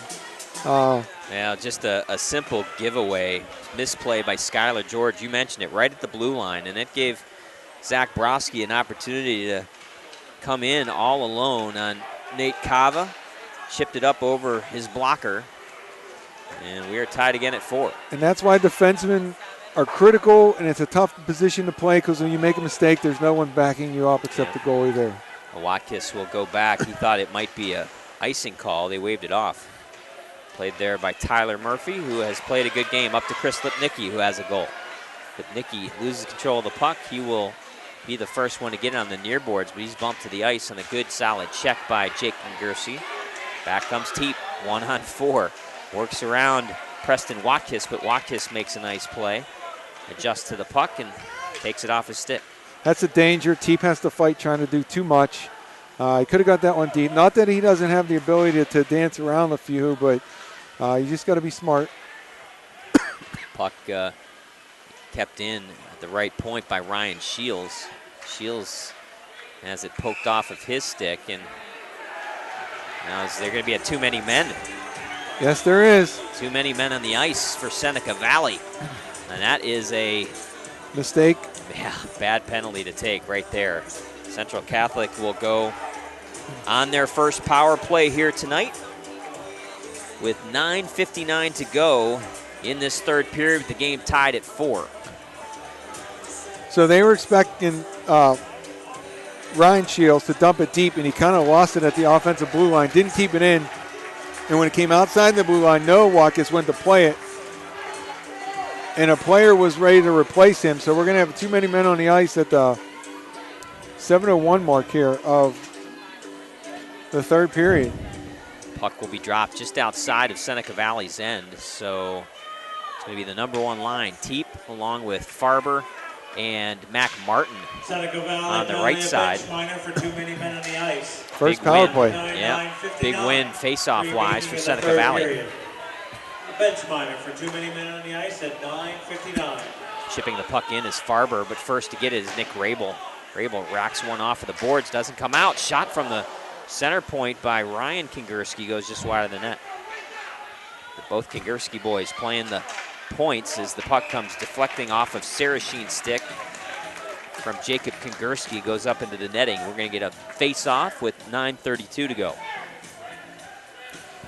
Face off to the right of Sloat. It'll be Kingerski Teep, is a left shot, trying to pull it to the boards here, probably to Farber. Teep is beaten in the dot, and a good face-off win by cleared right into Kingerski's skates. Yeah, Kingerski, good job by Ryan Kingerski to keep it in at the left point. He bangs away at it, played there by Braden White. Braden White just trying to kill time, freeze the puck. Goes 1 against 3. Now Ryan Kingerski keeps it in at the left point. He and Noah Watkis go do battle in the near boards, and Ryan Kingerski comes out of there. Here's Teep trying to get to the front of the net. Good play by Rabel. Keep him away from the front. Yeah, he slid over nicely. Now Jacob Kingerski, one-time shot from his pass from his brother Ryan is saved by Sloat. Now a chance right in front as Jacob Kingerski gets a shot off. Tipped ahead by Braden White. He will go chasing in after it with Ryan Kingerski. Good play by Jacob Kingerski to get back and make the play. Over to Teep. Here he comes in 1-on-3. Stops up, waits for his teammates. Nice pass. The Jacob Kingerski shot right on. Save made by Sloat, and he'll hold on. You can't be happy for Coach Rako right there. As Teep came across 1-on-3, basically. 2 of them were in tight, so someone needed to pin him, allowed him to pull up, spin, find an open man, and get a good quality shot. Just can't have that when you have an opportunity to make a play and clear it. You're now 26 to go in a penalty. Face-off won by the Vikings, but they can't keep it in. Good play by Preston Watkis to get the puck the length of the ice. Still 15 seconds to go on the man advantage for Central Catholic. They're going to have to hurry as Carlo Bertoni is on the ice now. Up to Anthony Perdue. Perdue slides it over to Caparelli. He dumps it in. Not a good pass by Perdue. No, corner gets knocked to the ice as the Vikings able to keep the puck in, but here comes Chiasano out of the box. Up to Lipnicki, back to Chiasano. Chiasano, big hit, absorbed as Tepe banged into him and went to the ice. Now a chance, shot from Christian Caparelli, save made by Sloat. He'll hold on with 7:42 to go in a 4-4 game here in the third period. Getting to be nervous time over there as a coach when you're standing there knowing that, considering all the mistakes you've seen converted into goals here, we're going to have an offensive zone face-off, and we're going to have that line that sparked Central, their third line with Bond and Freivogel. Ryan Murphy trying to advance the puck up the ice. Now there's going to be an icing call as Nick Rabel tried to find Murphy on a stretch pass. 7:32 to go. Puck will come all the way back down into the Raiders' end. He was there, but that pass wasn't close. That's probably the worst play we've seen Rabel make all game because Murphy was wide open. Yeah. He's been solid, but that pass was about 10 feet off the mark. Was not a good pass. Face-off will be dropped to the right of Dylan Sloat. Face-off won by Broski. Played ahead by Draper. Draper trying to get the puck away from Jake Kongursky. Good solid play by Kongursky back at the left point. Over to Draper. He will try to find Murphy. Murphy can't take the pass. Puck is played there by Saganek. Haven't seen Max Saganek on the ice very often here tonight. Bond and Murphy battling behind the Vikings net. Played there by Murphy. Murphy comes out. Nobody at the right point to go back to, so he'll just circle it back around. Zachary Broski tried to throw one out in front, but he whiffed. Back to make the play is Noah Watkis. Saganek will dump the puck into Seneca Valley's end. Watkis will absorb a check. No, pass picked off. Here's Tepe, loses control. Well, Tepe had a chance, but was hooked up, had his arm hooked after he stole the puck in Seneca Valley's end. Yeah, bad clearing pass from Seneca. Went right on the stick of Teep, and he was looking to give the Vikings the lead there. Calling it Tepe, I apologize. Here comes down the left wing. Here's Garvin. Garvin is bumped off the puck on a good play by Teep, who is back checking. Over to Skylar George. George up to Teep on the left wing. His pass just a little bit too far ahead of Farber. Farber's got a goal and an assist here tonight. Oh, it's a break again. Oh, Sarasheen, here's a chance for him. Shot right on, save made. Sarasheen gets dumped by Mac Martin after getting the shot off. It wasn't a really strong shot by Sarasheen. He had to come from a far right angle by the time he corralled the puck, and he tried to change the angle, bringing it in on a toe drag, but Cava made a nice save. Yeah, here comes Teep, one-on-one, tries to drag it around the defender, Preston Watkis, and then Teep goes crashing into the mooring in the net, and the net comes off its moorings.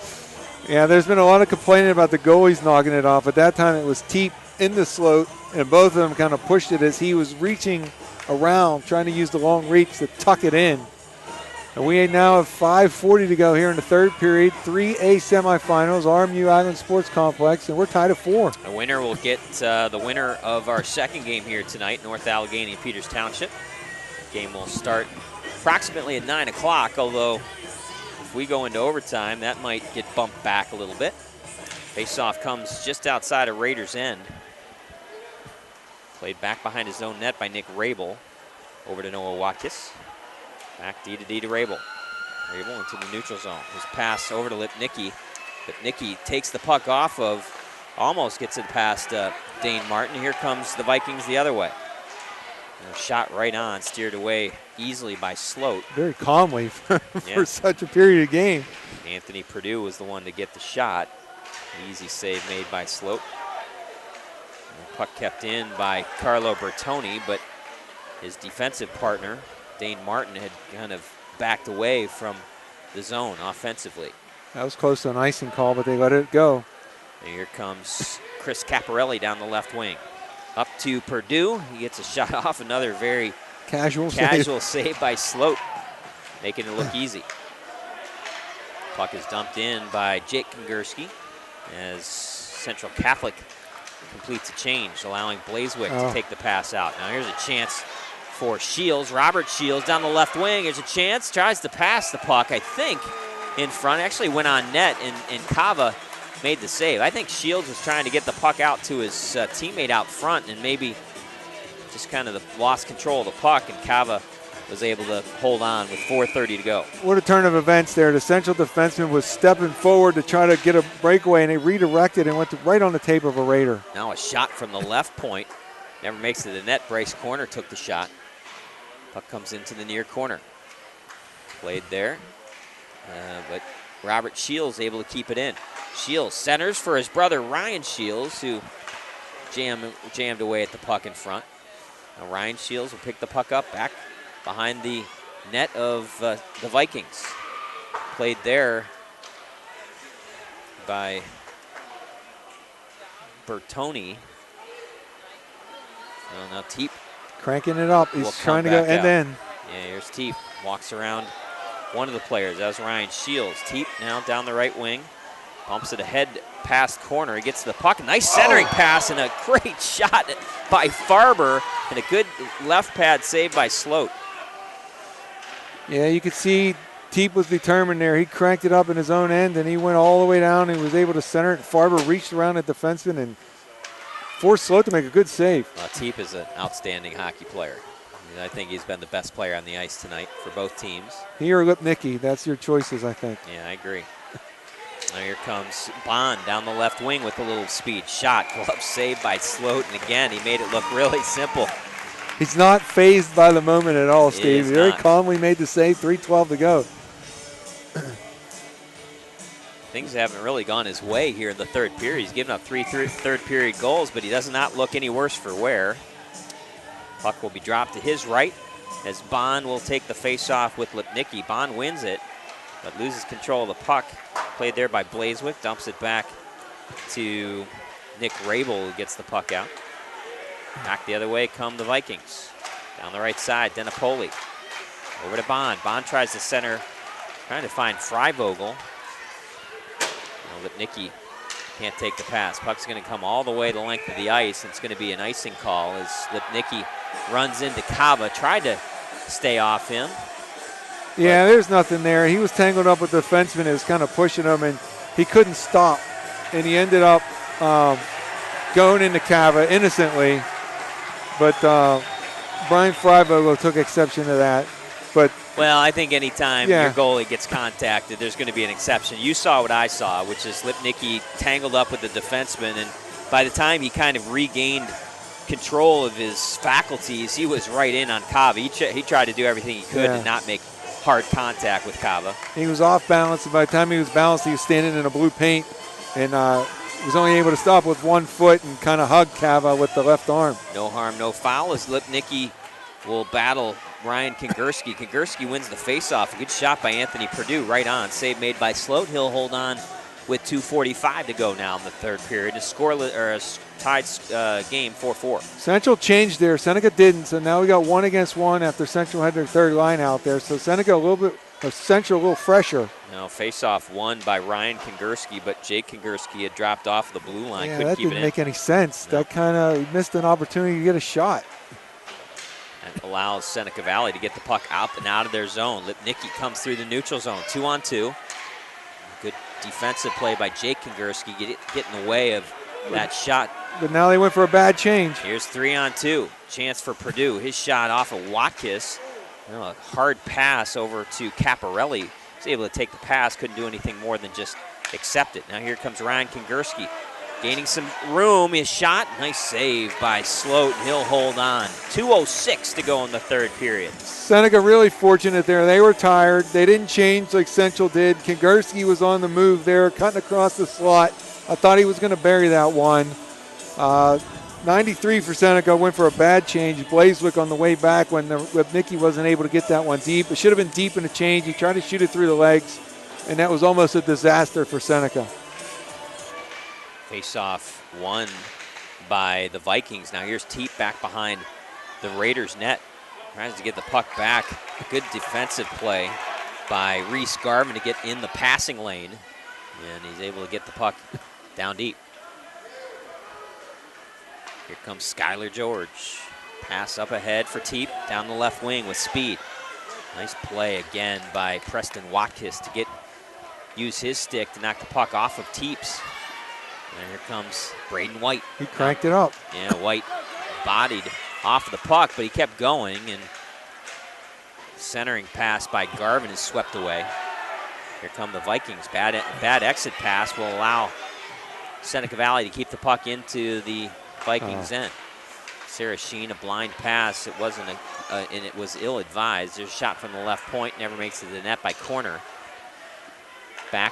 Garvin back to Watkis as his shot is deflected over the net and into the netting. We're going to get another stoppage of play with 1:05 to go in the third period. Good forechecking by the Raiders there. Two bad decisions. You do not center from behind the goal line to the front of the net unless you're 100% sure you have a teammate, because you'll start the break out of your opponent, and then you don't give backhand passes to the far point up high, and they got away with both of them there. Vikings win the face-off in their own zone. Big face-off win for Ryan Kingerski. Dumping the puck in is Caparelli. Now Noah Watkis pass up ahead eludes Lipnicki, but find the puck back on Rabel, stick in his own end. Nice hard pass all the way around as Draper just gives the puck away in the neutral zone. Ryan Kingerski gets the puck back. It's fortunate he didn't get interference for playing Kingerski and not the puck there. Noah Watkis throws it up to the blue line of Central Catholic. And Nicholas Rabel will have to come play the puck back in his own end. And is checked by a good forecheck by the Vikings. It was Anthony Perdue who stripped the puck away, and then the centering pass ended up in a chance for Ryan Kingerski and a nice save by Dylan Sloat. Yeah, how do you allow Kingerski to stand at the top of the crease right there? Right shot, he had a good angle, and he took a shot, and Sloat calmly made the save again, but someone might want to consider putting a stick on Kingerski when you have 17 seconds to go in a tie game in the semifinals.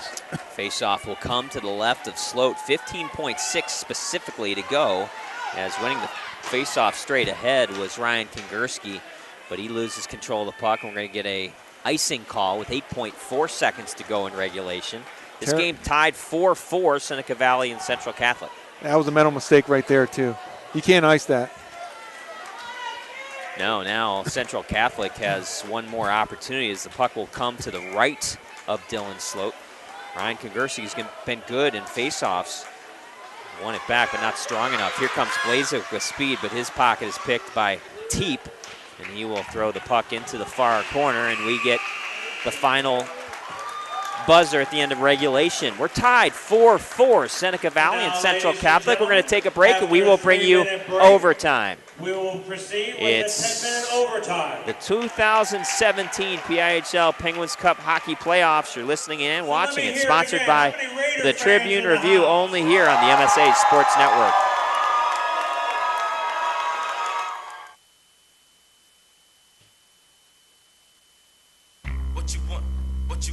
What you want is to stay warm this winter by logging on to www.msasports.net each and every day. We have all the schedules, the scores, the rankings, and the standings of the high school winter sports, plus weekly shows like Inside the WPIHL Wrestling Circle, the PIHL Power Play Show, and the WPIHL Roundball Report, along with live and archive broadcasts of whatever your favorite high school sport is. Anytime, anywhere, always there, every day this winter. It's the MSA Sports Network.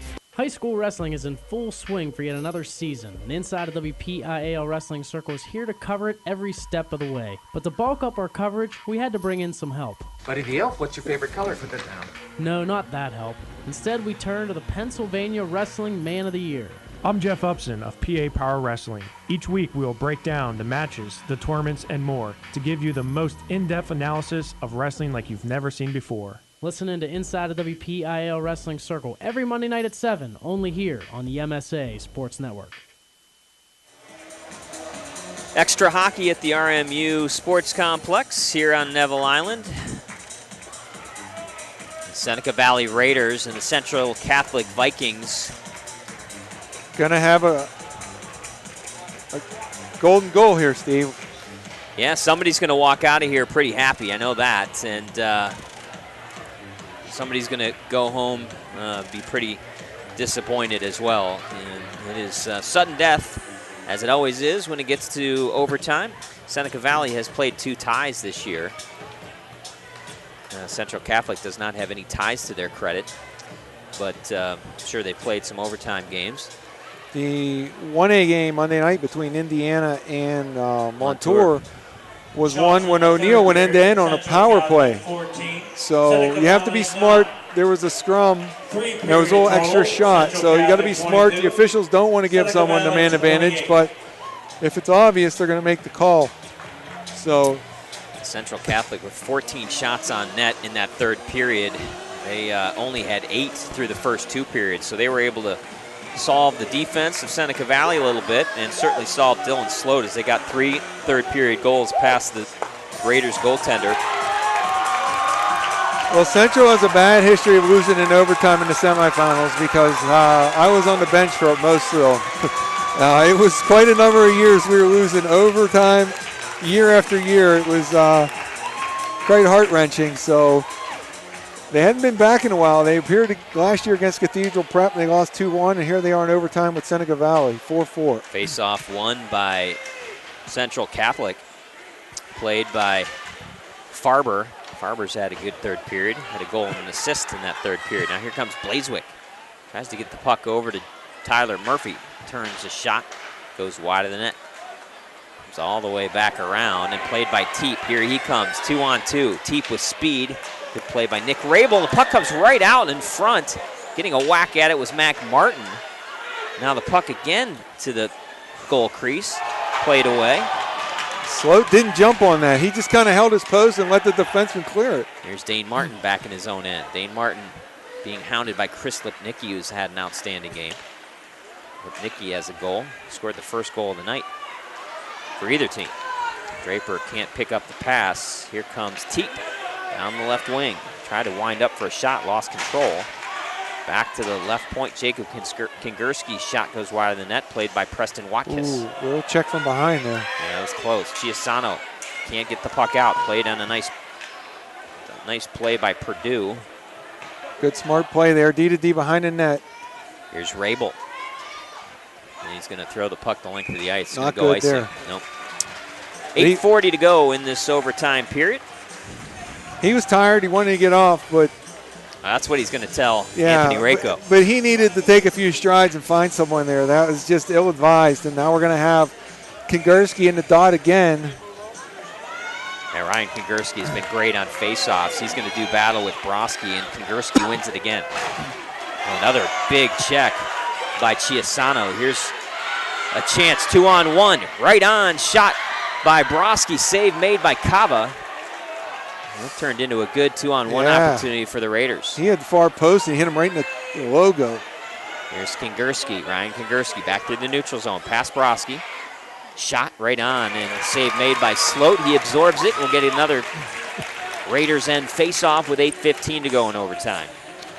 He did absorb it. Look where he's standing though. He's about a stride out. He's not on the top of the crease there. So when you see that, that means you have a little room at the corners to shoot. They hit him in the chest there. We're going to have Teep in the dot. He's going to be against 26. That's going to be White. Chiasano. 28 White. I'm sorry. It's okay.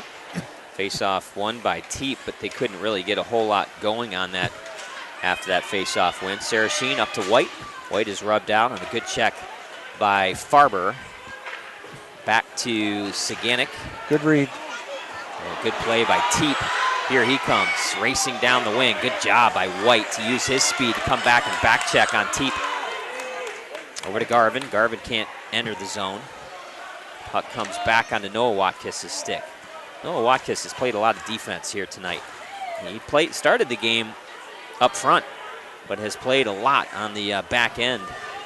And here's Teep, winding it back to the neutral zone. Comes back towards the middle of the ice. Here's a shot right on, off the cage of Dylan Sloat. Back in his crease. Teep had room.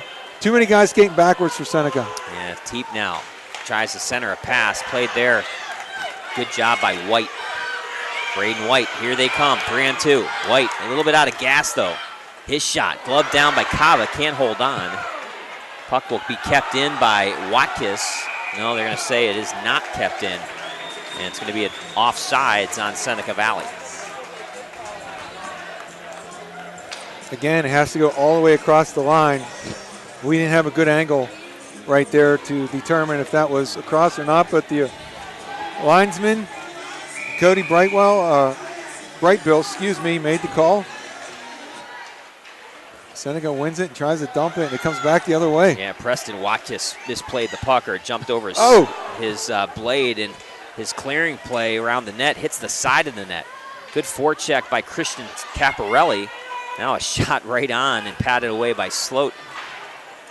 Played there by Watkins. Misplayed right there. Yeah, Watkins, good play by Tyler Murphy, though. And here comes Lipnicki with speed. 2-on-2. He's got Shields to his right. Over to Robert Shields. His shot, save made by Kava. Rebound, Tyler Murphy's shot is deflected. Good block by Dane Martin. He had hurt him. He was on his knees at the top of the crease and took that one around the arm or the stomach. Robert Shields makes the play, takes a hit. Now Lipnicki, a pass out in front to Martin. His shot, or Murphy, never makes it to the net. And icing the puck is Central Catholic. They had to get the puck out of there. Seneca Valley did everything in that sequence except end this game. Yeah, they were buzzing that net there. A nice rush again by Lipnicki, who's been strong. He sort of changed the angle, then he moved it over to Blazewick. He got it on net, and then the scramble occurred. It kicked out to the third member of that line who had a chance, and it was Dane Martin on his knee to get the block shot. Yeah, it's a big block right there. Big face-off win in his own end by Jacob Bond, who's been really good on face-offs for this third line.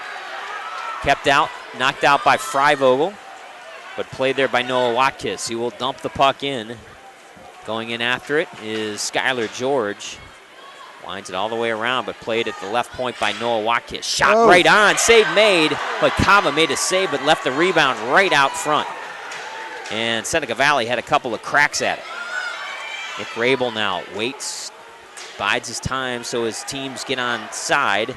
Now centering pass, shot. I think it just missed wide of the net. That shot came from Blazewick as he was getting dumped to the ice. Now Rabel takes a shot, goes wide of the net after ping-ponging around. It has been all Raiders the last couple of minutes. Played there by John Null. Null hasn't seen a lot of ice time here tonight. Now Sarasheen. Here he comes back in the zone. Shot wide of the net. Tried to drag it around the defenseman and took a shot. Just finished wide of the cage. Now here comes Ethan Farber with speed. 1-on-3. Good play by Watkins to use his skate to get the puck off of him. Here's Sarasheen back the other way. Shot right on. Saved by Kava. Played there by Garvin. Dumps it in deep. Played by Siganik. Siganik loses control of the puck. Over to Sarasheen. Sarasheen centers a pass for White. Can't get a shot off. No, he did go to the point. Here's Watkins back to the left point. Shot goes wide of the net. Played there behind the net by Garvin. Here's Teep. Here comes Teep with speed coming through the neutral zone. Boy, every time he picks the puck up, he's a danger to put the puck in. Nice play by the defense of the Raiders. Look out here. Here's Farber. No, excuse me, that's Martin. A backhand shot from a sharp angle. Back to the right point. Shot never makes it to the net. Good play by Lipnicki, and here he comes. 3-on-2 if they hurry.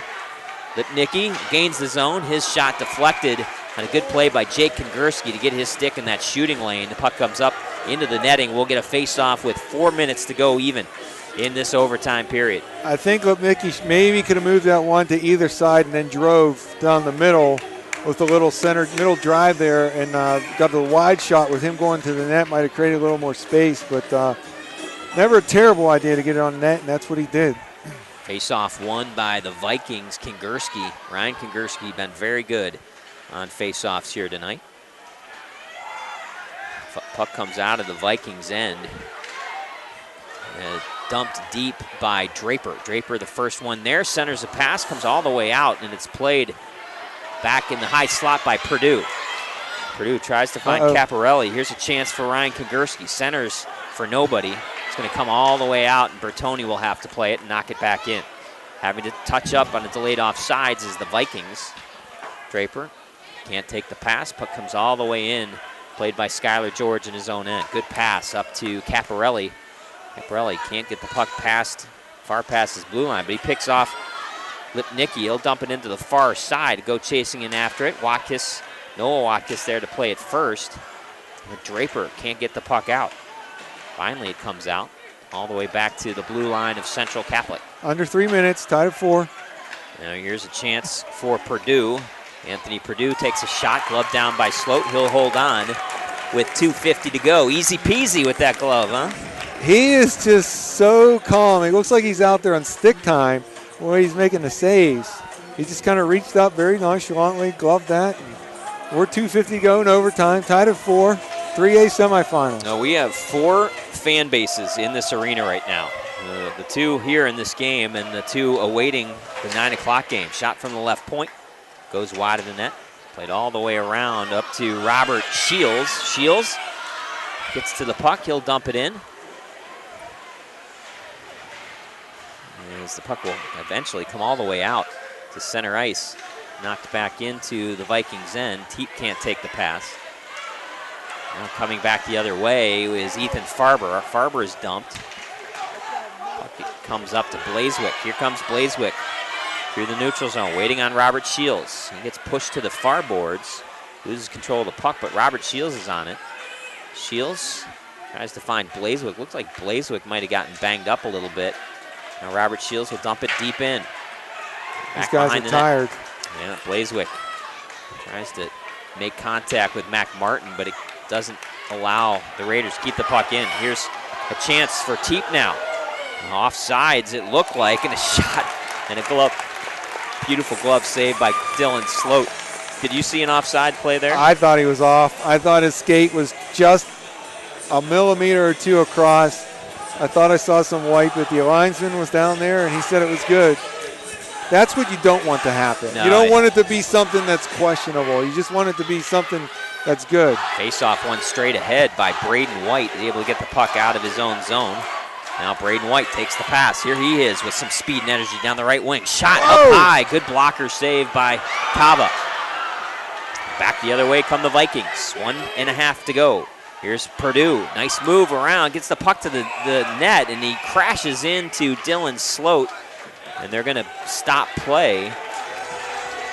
It's going to be interference on Purdue for knocking down Sloat in the crease. Or we should have, if we don't have a penalty, we should at least have the face-off in the neutral zone. Yep, looks like it's going to be brought out into the neutral zone. I don't think any penalties are going to be called. 1:23 to go in this extra 10-minute period. We don't settle it here, we'll play another 10 minutes. At one point, they'll do the ice. I think it's after the second overtime. Lipnicki battles Ryan Kagurski. Ryan Kagurski wins the faceoff. Back in his own end, Noah Watkis can't connect with Draper. Played there by Ryan Kagurski. Here he comes in, 1-on-2. His shot save made by Sloat. Boy, both of these goaltenders have been really good in the extra overtime session. There have been opportunities for these teams. Now here's a chance, 2-on-1 for the Raiders. Tyler Murphy gets a shot off, save made by Kava, and sliding into the net goes Christopher Lipnicki along with Skylar George. Net comes way off its moorings. Yeah, it was a 2-on-1 that Lipnicki and Blazewick did not get the spacing they needed. Blazewick was not aware initially that Lipnicki was with him, and he tried to take it wider. He went to the net and allowed Lipnicki to go hard there, which he did. And then he and George just slid right into the post and knocked it off. As we mentioned, that's going to happen quite often in these games, and it has been. And we have 55.5 to go in the first overtime. Offensive zone faceoff for Seneca Valley to the left of Kava. They try to get a late change. But Jeff Sharon said, no, you're not going to get that. You don't get last change, and he sends him off like he should. Lipnicki and Teep will do battle. Teep wins the faceoff cleanly. Back to Bertoni, who dumps the puck out. Played there by Rabel in his own end. Teep will pick the puck up, and it's going to be a delayed offsides on Central Catholic. A little bit of a set play by the Vikings. They won it to the corner, and then they went off the near glass, not the far side. And look to play it coming down as the puck's been bouncing quite a bit here. So face-off just outside the Raiders' blue line. It's going to be Teep and Lipnicki. 46.7 seconds to go in the first overtime period. Played back by Preston Watkis. Over to Bryce Corner. Corner up to Lipnicki. His shot right on. Save made by Cava, and he'll rake it in and hold on with 33.8 to go. Yeah, it was Draper cruising through the slot looking for a rebound on that long shot by Lipnicki. It was a hard, accurate shot right in the middle there. Forced Cava to go down, make the save, and take the faceoff in his own zone with 33.8 to go. And it's going to be 28 White. Against Teep. Against Teep. White won it, but there's nobody there to take the faceoff except for Farber. Here he comes. Shot right on. An easy save. Making it look easy with Slope. Now there's a chance as Bertoni takes a shot. Corner blocked deflected. Now keeping the puck in is Teep. Down to Farber. Puck comes wobbling into the crease. Slope will hold on with 13.8 seconds to go in overtime. 4-4 your score, Seneca Valley and Central Catholic. Been a very entertaining 9+ minutes overtime so far. Yeah, the overtime's been great. It started a little slowly early in the game, but it's kind of picked up. It's been very competitive. We've had back and forth chances, a lot of goals in the third, and now we're tied at 4. Face-off won by Tyler Murphy. A big face-off win. Rabel will wind it all the way around. Blazewick will take it there. 6 seconds to go. Blazewick enters the zone. They're onside. Here's Lipnicki. Can he get a shot off late? He can, but it never makes it to the net, and there is the buzzer in overtime. Double overtime straight ahead. 4-4 your score, Seneca Valley, Central Catholic. And you're listening and watching it on the MSA Sports Network, sponsored by Tribune Review. Keep it here. Hey kids, football season is over, so if you need something to do on a Friday night, check out the Teen Skates at the Mount Lebanon Ice Arena. You and your friends can enjoy games and music videos on a big screen TV every Friday from 8 to 11 p.m. Younger children can attend the after-school skate from 4 to 6 p.m. on Friday with prize giveaways. Adults 25 and over can join the fun too by signing up for Senior League Hockey. And kids 6 through 12 can join the Developmental Hockey Leagues. For more information, call the Mount Lebanon Ice Arena at 412-561-4363. Alongside my broadcast partner, Kevin Zielmanski, I'm Steve Nagler. Chris Lackner doing a great job covering the action on video. In our video spotlight, game 1 of the night. Game 2 is awaiting. The winner of this game will take on the winner of North Allegheny, the number 2 seed, and the number 6 seeded Peters Township Indians. That one's going to start a little late. It will, because that game's scheduled 9 o'clock start. It's now 8:47 as we get ready to start the second overtime period. As the two teams will change sides, and Seneca Valley now will move right to left. Vikings left to right. Vikings win the faceoff. Bertoni able to find Mac Martin, who dumps the puck in. Noah Watkis will wind it all the way around. Blazewick will play it there. Blazewick loses control of the puck through the neutral zone, and they'll enter off sides as Blazewick was ahead of Murphy. Well, Murphy's kept drifting, waiting for the puck, and he should have went and taken it. Blazewick was waiting for Murphy to come get it, and then Murphy picked up his back foot, and he went off sides. 5-on-5 play. 9:42 to go in the second overtime period. 4-4 Raiders and Vikings. Here's Lipnicki. Good play by Bertoni to play the body, and shot comes up into the stands. I hope everybody's okay. There's a lot of people in the stands. And so when the puck comes in here, everybody kind of bracing themselves. I think everybody's okay. I don't think people were paying attention. Someone might have taken that one. Face off to the right of Cava. Won cleanly by Tyler. Ooh. Tyler Murphy. Shot from Lipnicki goes wide. Now the puck is dumped into Seneca Valley's bench, and so we're going to get another stoppage and a drop of the puck just inside of the Vikings' end. Lipnicki got that on net. That would have been the winner. Cava could not see it. He shot it as a right shot coming off the left wing boards. Cava never moved, but he shot it wide of the left post. And I turned myself down here because I know I'm going to go way over on the winning goal whenever it happens. It's going to be exciting. Turn down the volumes. Face-off won by Central Catholic. They finally get the puck out, but not for long. Here's Robert Shields, enters the zone, gets a shot off. Puck comes popping wide and high over the net. And the Vikings play it out. Moving back to pick the puck up is Bryce Corner. Corner barely beats Kingerski to the puck. Look out here. Puck comes onto Caparelli's stick. Back at the right point, Dane Martin just will dump it into the near corner. Played there by Ryan Kingerski. Back to Caparelli. Christian Caparelli dumps it deeper. And here's a chance. 2-on-1. 2-on-1 if they hurry, and here they come. Sarah Sheen, shot, save made by Cava. What a speed by White. I can't believe they didn't sauce it out for him. Now White along the inboards doing battle with Anthony Perdue. I think White's played a great game. Yes. Really good. Not a big guy, but uses his speed, I think, to his advantage. Back to the left point. Noah Watkis shot right out. Oh, just wide of the net. Now a shot from the right point from Noah Rabel goes wide. Noah Watkis back to the left point, keeps it in. But the Vikings will ice the puck. Yeah, White made that a 2-on-1 using his speed right down the middle of the ice. Beat the first defender back for Central. And I thought the forward should have sauced it right in the area for him. He could have walked in from about 17, 18 feet from the tops of the circles. Yeah, it was Ryan Shields, and I think he saw him. I mean, I thought he saw him out of the corner of his eye, but sometimes the thought process is, hey, let's get a shot. Here's a chance for Lipnicki. His pass into the feet of Murphy. Uh-oh. Now here's a chance for Teep. 1-on-1 against Rabel. Waiting his shot. What a great play by Rabel to get into the shooting lane of Teep there. And he deflected it up into the netting. And you saw it right there, Steve, that indecision. You don't know whether to go or not. I'm not saying it was a bad decision for Watkis. It just did not work for him. And you got to know that that's Teep down on that wing. Martin was able to push it to Teep, and he was off and running. A good play by Rabel to get his stick on the puck. And now it's going to be Lipnicki. No, it's not going to be. It's going to be Murphy against Teep. Actually, it was Draper. Draper, yeah, who stepped in there. Teep won the faceoff. He controls the puck, centers a pass, and they're going to get a penalty. It's going to go against Seneca Valley, and it's a holding call. Teep drew the penalty. He had a player draped all over him, and it's going to be Bryce Corner, the defenseman, who's going to the penalty box.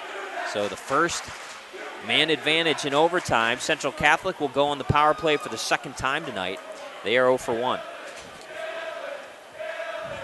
Yeah, the officials, they'll kind of let you decide it after a certain point. If it doesn't look like it's going to happen, they're going to be looking, and they found a holding call there. Timeout Central. Coach Connolly going to get organized. He's going to have an offensive zone face-off to the left of goaltender Dylan Sloat. Yeah, good break for the Vikings as they will be able to start this power play, this man advantage in the Raiders' end. 2:11 into the second overtime. Central will go on their second power play opportunity of the game. We're tied at 4. And you're going to see Kingerski on the point. You're going to see, I'm assuming you're going to see Teep somewhere. I don't know if they've always played together on the power play, but I think I'd run a stack at this time.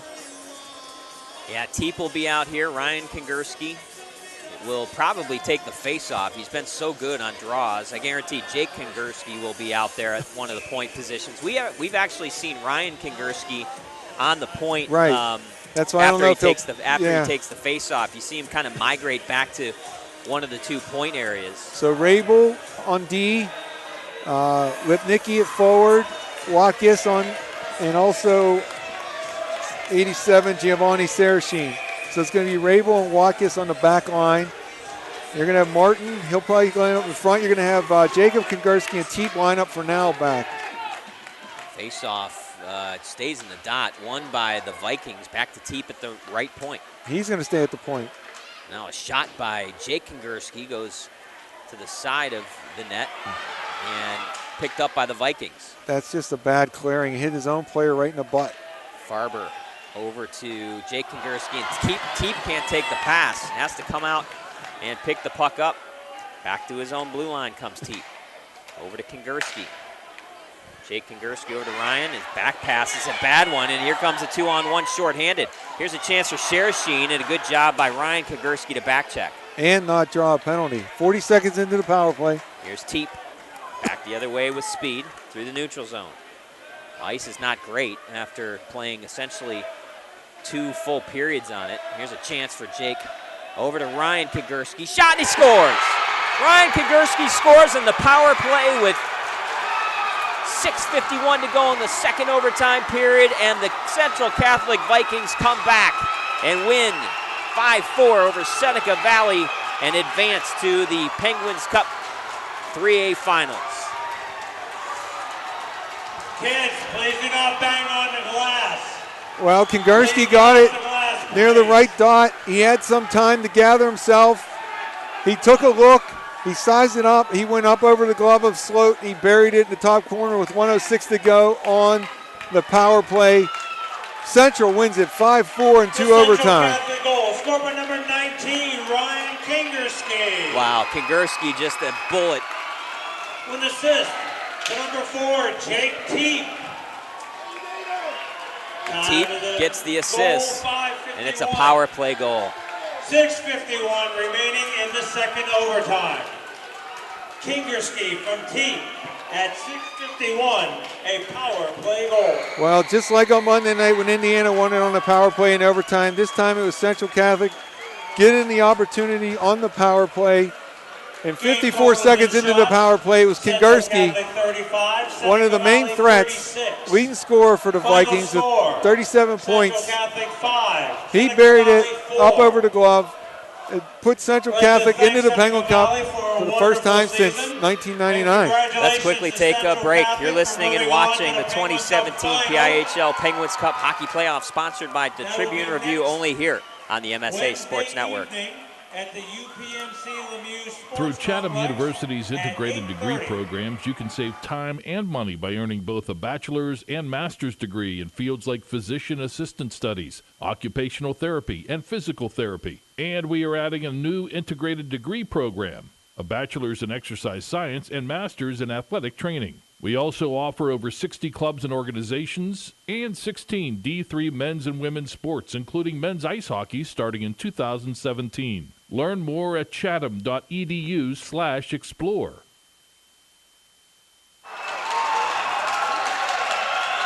The handshakes are done, and appreciation from both groups of fans. Seneca Valley and Central Catholic really went to war here tonight.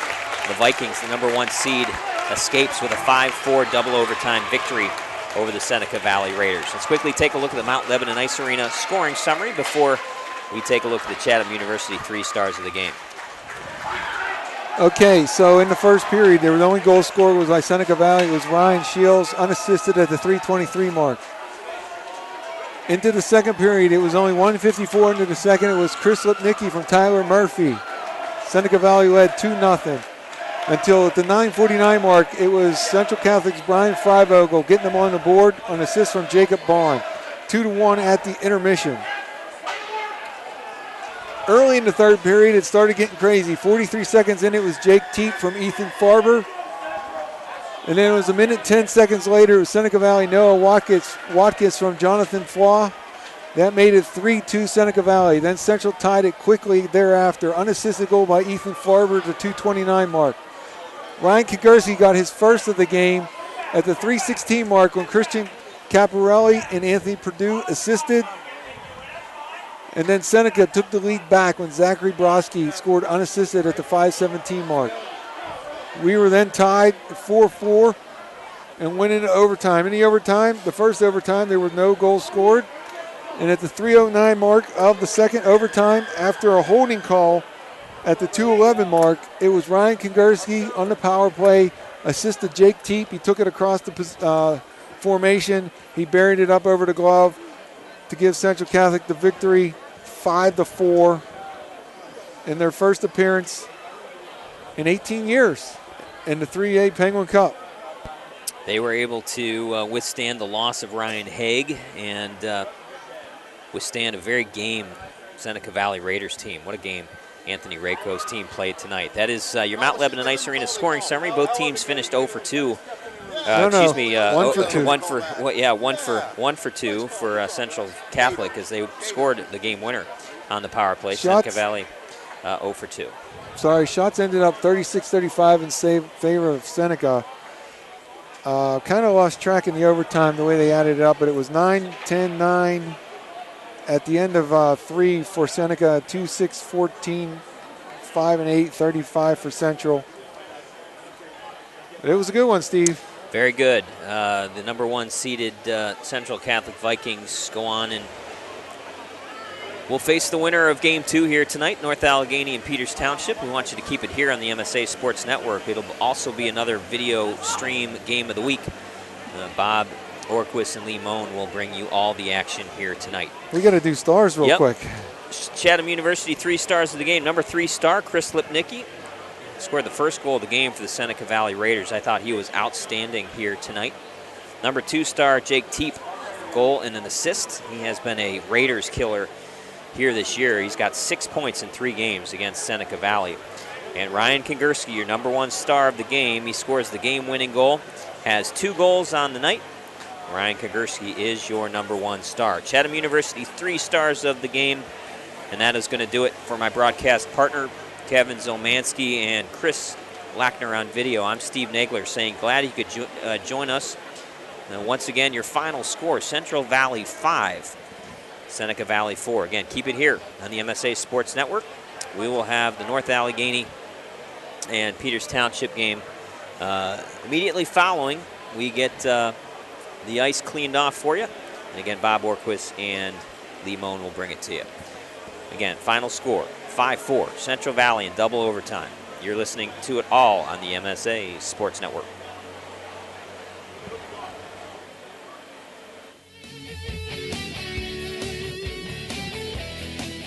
You have been listening to coverage of the 2017 PIHL Penguins Cup High School Hockey Playoffs at MSASports.net, sponsored in part by Chatham University, by the Mount Lebanon Ice Arena, by J&J Distributing, by Progress, by First Commonwealth Bank, by UPMC Sports Medicine, by Carlow University, by the Pennsylvania Interscholastic Hockey League, and by Management Science Associates. You can follow the high school hockey postseason every day by logging on to www.msasports.net. The preceding has been a special presentation of the MSA Sports Network.